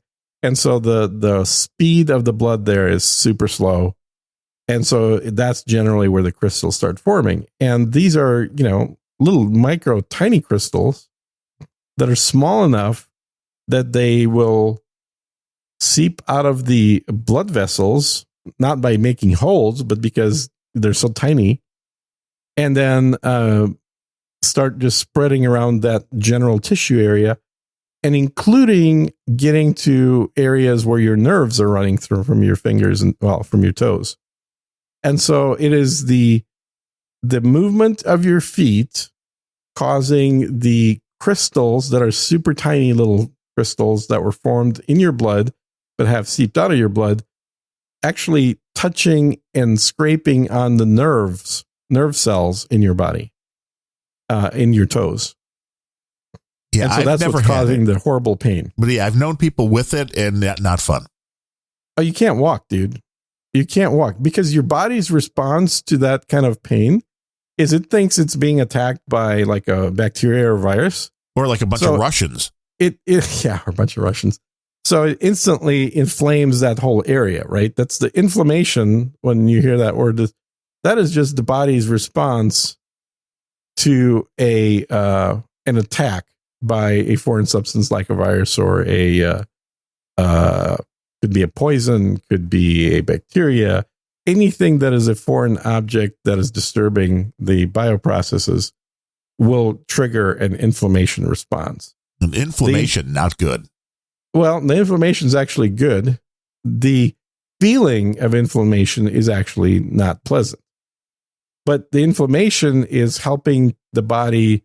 It is basically the heat generated from the hyperactivity of the white blood cell production, along with other immune responses that the body has for that localized area. Not medical advice. And so consequently, the people don't like the feeling of inflammation. That's why you try to, you got to take that inflammation down. That's what cortisol does. And, all this stuff, anti-inflammatory. Yeah, a lot of that. I mean, aspirin for one. Quercetin, one of the oldest. Pretty much everything that is supposedly the good supplements are anti-inflammatories. Right.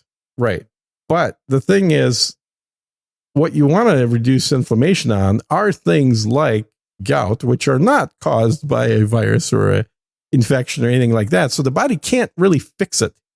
There's no mechanism in the body to fight off microcrystals that were actually formed in the body from rubbing up against your nerve cells in your feet. But what you can do is dilute your blood. And I know I'm making it overly simplified, but essentially by drinking distilled water, you're adding more water. And remember, your body is 70% water. You're adding more water to your water supply in your body that has nothing inside of it. And as we know, osmosis is the process of substances inside of a liquid like water migrating from an area of high concentration to an area of low concentration. So effectively, by adding more pure water, you're providing a place for those crystals to once again dissolve and then get, flushed out when you urinate or when you sweat. This episode of Unrelenting brought to you by Sir Gene's Triple Distilled Water. Yeah, that's right. Get it wherever fine waters are sold. That's a great idea, actually. I never thought about doing marketing for water. That's a hell of a thing. Well, that's how Coca-Cola made a ton of money. They were like, wait, we don't even have to put sugar in that it than they do with Coke. Yeah. I know. Less cost. We just take tap water, put it in a bunch of bottles and go, wait, shit, people are going to what? They're going to buy that? Really? They're going to pay just as much for this tap water as a can of Coke? Yeah. Even though we have to put in sugar and flavorings and the CO2. Or no, it's not. No, it is CO2. It's carbon dioxide. Yeah. That's what's killing the planet, man. It's all the bottles of carbonated water. Yeah. And these new little bottles, I've noticed that. And they're the same price as the bigger bottles. Because it was new, my wife bought a case of the Coca-Cola Starlight, which just... I did this exact same thing as your wife. See? Because it's like, oh, this is new. But then they're like, why? The cans are little. They're tiny cans for the same price, and it tastes like ginger snaps. Yeah, you're right. It tastes like Coca-Cola with like a ginger added to it, like a ginger ale. Yeah, but not just ginger cola or ginger ale. It tastes like ginger snaps, like it has allspice in it, not ginger.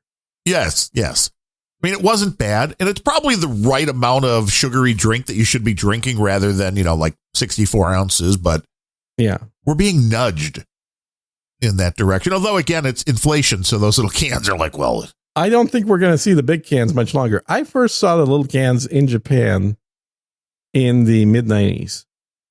And the reason for that was what? Because they think it's insane to drink 12 ounces of a soda at the same time. So when you go to the 7-Eleven and they've got like the 64-ounce cup. Yeah.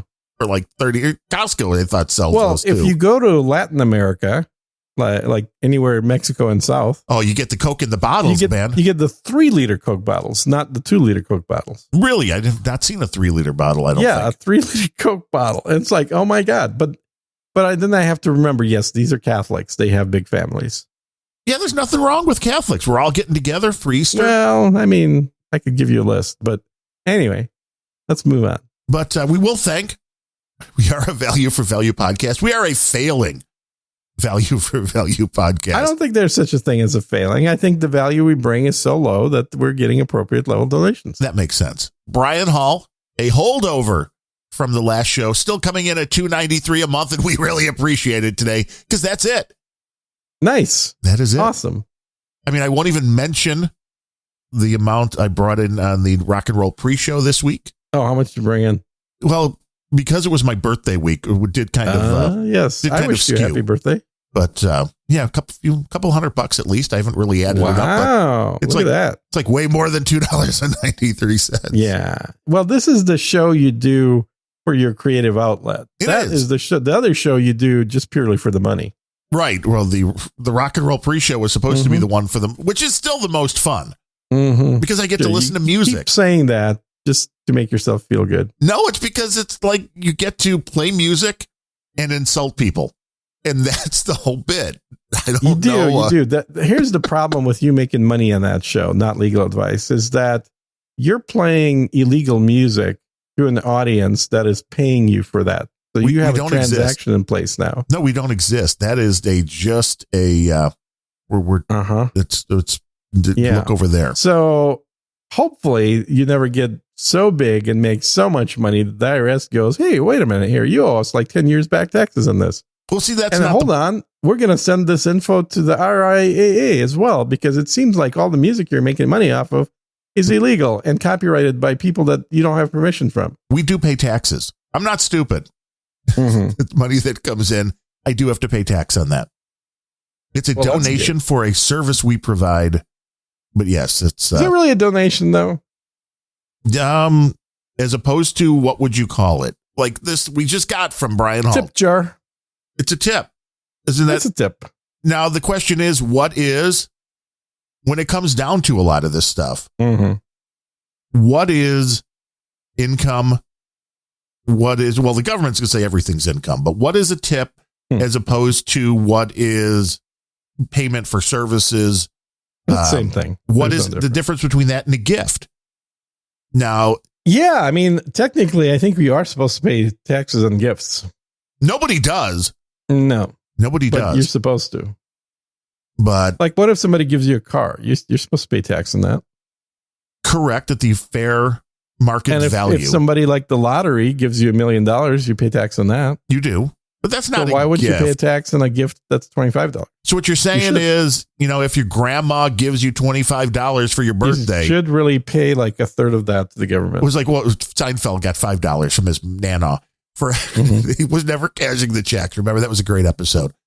I don't know that I've gotten to that one yet. But that is, part of it. It's like, well, okay, you got to pay taxes on that. But it's like gifts, I think up to a certain amount aren't taxable because it's not considered income. So it's a very, intriguing thing based upon.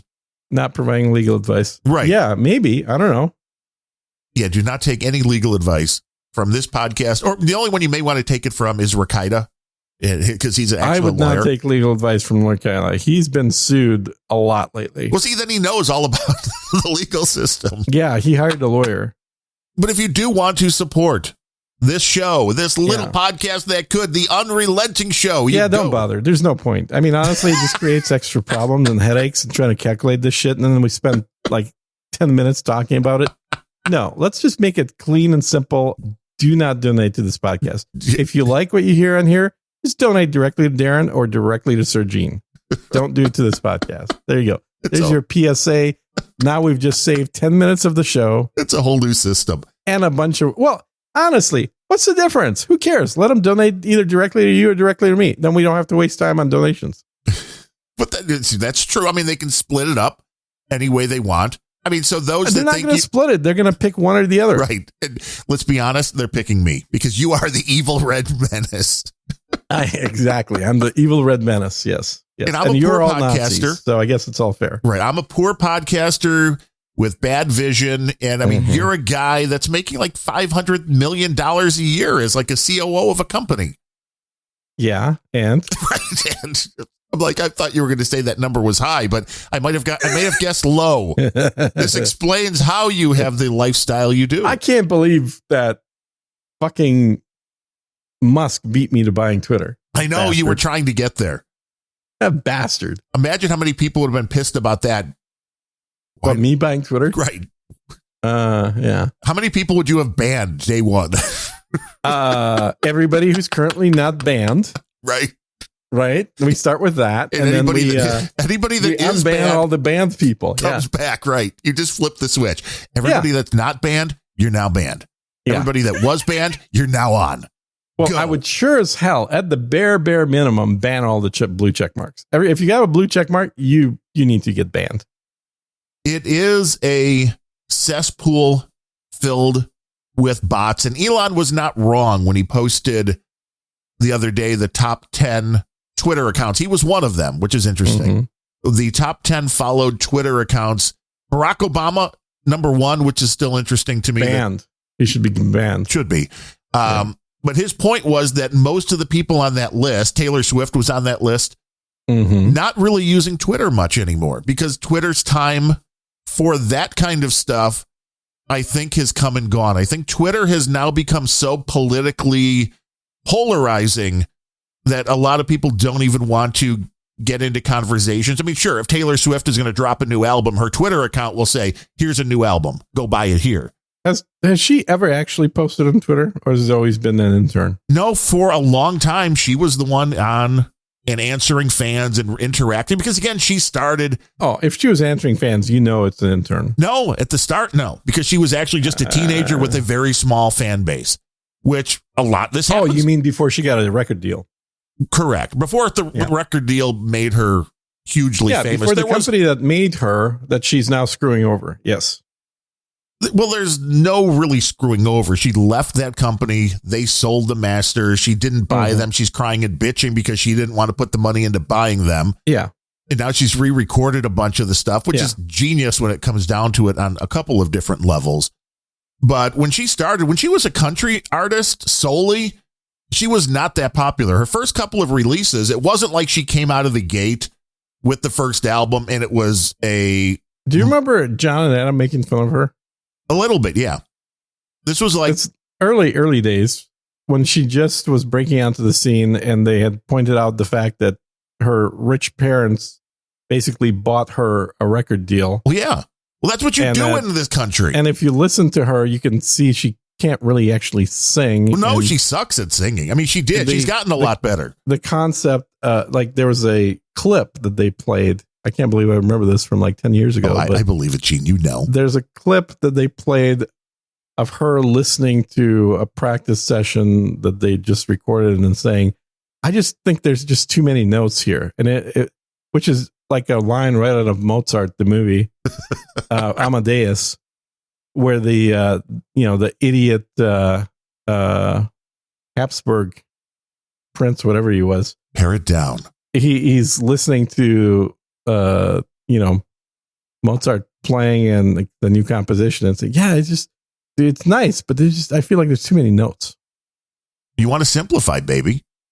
So look at Neil Young. So all you need I thought that was pretty funny. You need 3 chords. I never chords. particularly was attracted to her in the way that you are. She's a girl with a flat butt and she's too tall. No, she's not too tall, Gene. That's the point. Yeah. She's the proper height, 5'11". The proper height is you start measuring from the knees up. So if she's 5'11" from the knees up, man, I don't know what the hell kind of height she is. She is a fantastic pop songwriter, and it's not for everybody, that type of music. Oh, and I'll give you that. I think the stuff that she's written that other people have done is pretty good. Yes, she is not a great singer, although I will make the case that she has gotten a lot better. And this is, again, a big change that has come around over the past decade or so. It used to be if you were a, air quotes, new artist, you were like 30 years old. You had cut your teeth. You had practice. You've been playing in bands. It was a rarity for somebody to be like 17 years old. It's like, oh, there's a record deal. You go out and do it. And I mean, I think that's changed a lot of things. And some people can really sing and play guitar at that age. Taylor Swift really couldn't sing. Bieber. Yeah. Before that, Britney. Yeah. Yeah. And some of them were more talented at other things than others. But, I was kind of disappointed. Record Store Day coming up. Taylor Swift is the ambassador to Record Store Day this year. What's Record Store Day? You don't know what Record Store Day is, Gene? Oh, man. I do not. You are such a Luddite. That is a thing that's been going on now for maybe 15 years, if I'm not mistaken. Put your record collection into a storage unit? Is that what it is? Right. It's one day now. They had split it up because of COVID and all of the little shops, but it was in order to help the mom and pop record stores. So, I mean, I think there was a good reason for this coming about. They would have releases that come out on this day. Record Store Day. It was a special day, and you could only buy the stuff at the mom and pop store. So if you wanted the Taylor Swift Record Store Day release, you couldn't buy it at Amazon. You had to go to a record store or, pay somebody on eBay who went to stand in line at the record store when they opened up. But that's been going on now for like 15 years. And for this Record Store Day this year, which is mainly next weekend, I believe, they had to split it up, though, because of supply chain. A bunch of the stuff wasn't going to be ready until June. So it is kind of a split up thing. So there's kind of 2 days. But the only thing she's coming out with is 1 7-inch single. And it's like, that's not, come on. If you're the ambassador, I bought, it wasn't even really that. They were probably like $30 that I paid $50 for on eBay when they came out a couple of years ago, where she had a few of her releases. Those are now selling for between $500 and $1,000 per release. So, I mean, that was a way better return on my investment than Bitcoin, at least so far. But I should have always bought more, man. I should have always bought more. Well, that's what you always say after you buy something that went up in price. Right. You never say it on the stuff you bought that I should have bought cratered. Less. I mean, I bought like 1,000 copies of Sir Gene's book on podcasting, thinking they were going to go way up in value. Didn't Amazon pay you for those? Yeah, I suppose. I was giving those like out. A penny a piece. So, well, you're making a joke, but I actually am an author of a podcast. I know you are. Yeah. Like, that's not. I'm trying to see. This was called cross promotion. I was trying to encourage people to go to Amazon. Sure you were to look it up and maybe pick up a copy. But no. I mean, you are a professional podcaster. You were there at the inception. I was there pretty early on. I will say that. But close. Yeah, close to the inception. I mean, I was listening to Adam's podcast before I started making my own, but. Well, I would hope so, because he was like the first guy. Yeah. Exactly. And of course, Comic Strip Blogger, I like his viewpoint on podcasts, which is if it's only one person on the show, it is not a podcast. You have to have at least two people for it to be a podcast. So he's basically arguing that Adam only started doing a podcast 11 years ago. Yes, with Dvorak. Instead of 18 years ago or Correct. 22 years ago or whatever it was. Yes, because one person podcasts are crap. Yeah. I mean, I prefer the conversational style like we are having right here. Of course you do, because you get paid the most for those and not a solo podcast, right? No, the solo ones actually pay better than this one. Oh, do they? Oh, well, it's not a podcast. I'm sorry. Right. It's not a podcast. Mm-hmm. See, that's why it's just a pure gift. It's not even a donation because what are you donating to? Yeah, nothing is there. No, must not be. There's certainly no illegal music there. No, it's all lie. Artists love when we get their music promoted. Yep. We're just there to fluff people up. That's right. Yeah. We're fluffing them up, getting them ready. That's right. For the best damn podcast in the universe every Thursday and Sunday. It's a whole lot of fun. Oh, I love it. You're promoting somebody else's show. That's the great. Crowds have been getting bigger and bigger. I mean, right. Well, this is the podcast family. I mean, to be fair, I mean, Adam Curry could talk about Unrelenting a little more. He sure could. He could clip Gene. He's always talking about maybe you. Maybe the other host could make a donation for a change and get him to talk about it. That would be nice. Somebody said last time I kind of felt a little gypped because when I made the last donation and mentioned this show, John read it instead of Adam. And you know the speed with which John reads donations. There's another one from Sir Gene. Yeah, looks like he doesn't even want jingles. All right, thanks. Unrelenting next. show. Go next. Yeah, and then Adam was like, I think he mentioned Unrelenting. Oh, yeah. Okay, good. What you got to do, excuse me, is what Hog Story and others have done. Is you send in a donation and you're like, hey, I need the whole Curry and Dvorak advertising spot for my show. I need like a little ad. Can you guys? I love that idea. I totally think you ought to do it. And be like, hey, welcome to the Unrelenting Show. Somebody did send in a $3.33 donation to the Rock and Roll Pre-Show, and the name came up as John C. Dvorak. I know it wasn't him, but that just shows always question what you're getting. PayPal said it was John C. Dvorak. I don't believe it was. Then again, I don't think he goes by John C. Dvorak on PayPal. No. I mean, he goes by something totally different. Yeah, No Agenda Incorporated. That would make more sense. So Gene has said, do not, whatever you do not make a donation to this show. No, please do not. No, donate individually. That's the best way to do it. Always has been. Well, I would agree because then I don't have to do tax forms. I just had to send some tax forms over to my previous co-host. So I'm sure he'll enjoy getting that. Oh, you did send some tax forms. Nice. I got to, man, because that's the problem. Because the money comes in here and then it's got to go out. And it's like, well, I don't want to pay the taxes on those. No. That's even like the stuff I was just selling some stuff on eBay for my dad. Yeah. And it's I thought you were spending all the money, so you wouldn't be paying taxes anyway. I would love to be, well, not sending the money.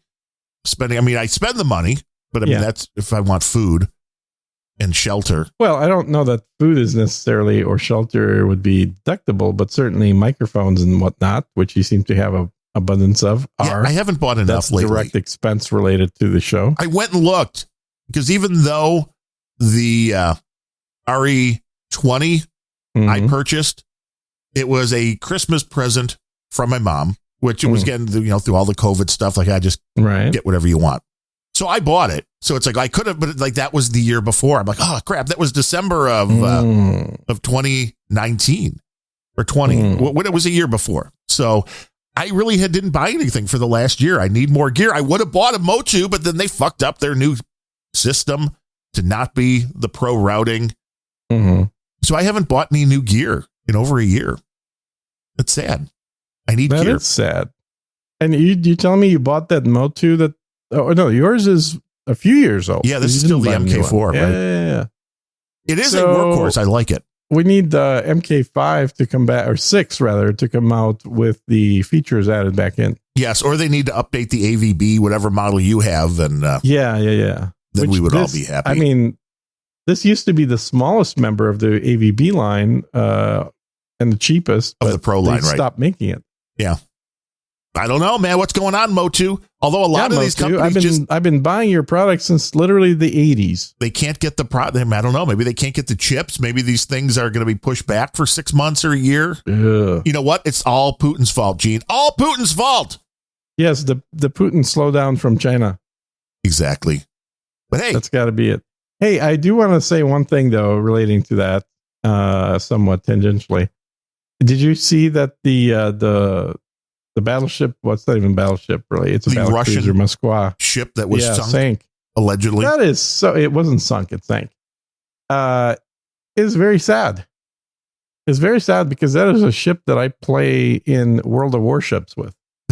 So wait, does it disappear now from the game? No, it better not. I fucking bought it. Like but, the ship is sunk. Your digital. It is Rights disappointing are because gone. like I'm intimately familiar with that ship's shape because I literally is the ship that I drive around quite often, not all the time, but quite often in that game. Do you dress up in like a little captain's hat? Do you have like a big ship's I do wheel? not, but you'd be surprised how many Twitch people that play that game do. Really? Oh, tons. I think they make people pay to do that though. Like if you donate, if I hit $50 in the next hour, then I'll put on the hat. Right. So Gene's like, hey, if we get a $10,000 in donation for the next show, we will do I know, the I'm show. kind of lazy like that. If I get $10,000, I might do something. But for now, I'll just the do whatever bar. I want. Not a bad way to go. I am a horrible Twitch streamer. I do it with no regular schedule. I play way too many games and a variety of games. I don't stick to one game, which is what most people try and do to keep an audience. I think I've had a grand total of about 20 people watching me at the same time. Oh. It's the most ever. So it's the same crowd we get here. It's normally about 5 people or Oh, less. Okay. Yeah. So I'm the But draw it's here. totally the same crowd. Yeah. So tell me, a troll room, who are you here to listen to, Gene or me?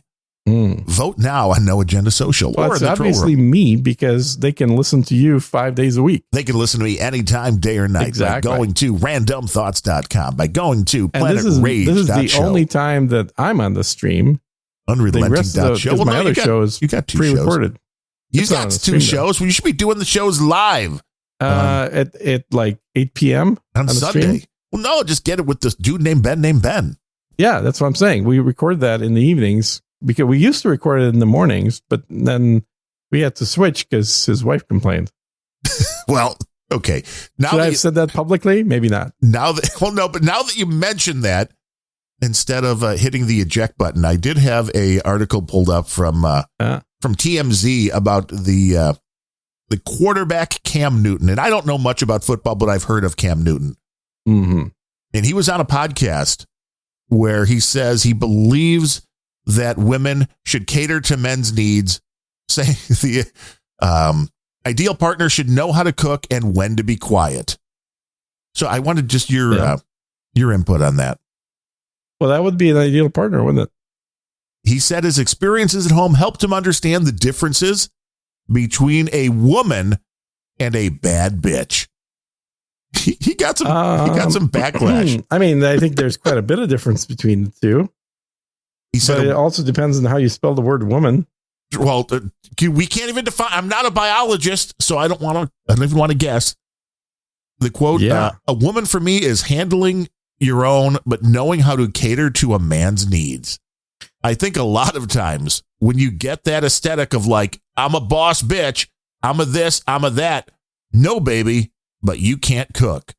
You don't know when to be quiet, and you don't know how to allow a man to lead. I mean, are you reading or are you just saying this from experience? I'm reading that's an okay. exact I was quote from Cam Newton. Trying to understand there. Yeah.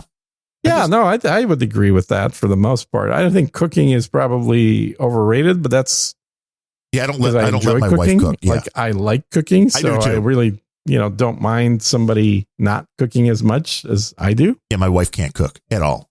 Oh, yeah. Most women these days can't cook. My ex-wife had like 4 things she could make that were very tasty, and everything else was just kind of. So if we were having a party or something, I would generally be the one cooking. I should make something, but You're like, why don't you go make the spinach dip? Where you just mix 2 ingredients together. yeah. Well, I do cook, and in fact, my wedding gift to Adam and Tina was me cooking them a 5-course meal. Wow. What was on that Yeah. menu? If that's not too invasive, I to believe find that's out. a No Agenda show, and I'm too lazy to remember, so you can look it up. You by made going it. back You don't to- remember what you made? I made a lot of stuff. No, because it's more fun listening to Tina describe it. It was 5 courses. I mean, it's not like that's that many things to remember. No. Did you have to bring in an assistant? How many pots and pans did you use? Did you leave a kitchen in disarray at the end of the night? I did not bring an assistant. I did bring my own knife kit as well as some cookware. Well, of course, you should carry your knives with you wherever Yeah. you go. Also brought an ice cream maker with me. Well, okay, so we know ice cream was the dessert course, at least part of it. Mm-hmm. Homemade ice cream. What kind? I'm trying to remember what I did. Or was I it just think- Haagen-Dazs that you put into the little thing? And it was like, no, here you go. No. It was some weird flavor. I can't remember what it was. But again, Tina talked about it. So if you really care, you can listen to that episode. So now you're promoting another show, Curry and the Keeper, available Keeper, exactly. where fine podcasts are A show that I distributed. donate to myself. Yes, indeed. Well, as you should. Everybody should keep the shows they like going. That's how think this so. whole thing works. Yeah, but I only donate to Tina though. I don't donate. To Never to Adam. You're like, Yeah, so this no, is why I've got- you like I've the got her split. personal PayPal. I send money to, not his. This is not for Adam. There's a special note that's attached to it. Exactly. Do not share this with Adam. I mean, I've had relatives that were like that when when giving gifts. Like this, don't buy. My mom's like that with my wife. Like, don't just put this in the bank. Don't buy something for the house. Buy something for you. Like, come on, Exactly. just You're her money. little 50-year-old baby. Right. Yeah. That's the way it works. That is the way it works. But we will be back for another edition of the Unrelenting Podcast because and we are unrelenting. If we're still on YouTube, I am surprised. We're still live, it says, for 2 hours and 16 minutes now. So, yeah. And that's, I guess, the other thing to mention for anybody that's listening to this podcast on their audio device is go check out and let us know if you are able to get on YouTube and then watch a video version of this. Which there was no cameras on. So just to With be no fair. cameras on. It's the best kind of video version where you're not subject to staring at us. Right. Because I look too many different ways during the show and I'm trying to read stuff and doing a straight on interview, the camera kind of works. But when you're doing a show, which is, I understand why Adam wouldn't want that on for No Agenda because he's spinning plates. It's like, I don't need people watching me as I hit a bunch of buttons and make the sausage behind the scenes. But check it out. I mean, hopefully the audio is good. Hopefully that'll bring us to an audience of people that weren't listening to the show before. Not that we won't be banned, but being banned is fun. We can be like, hey, one episode, we got banned. Well, it's actually technically our fourth one, but yeah. On Tomato. Just trying to be accurate.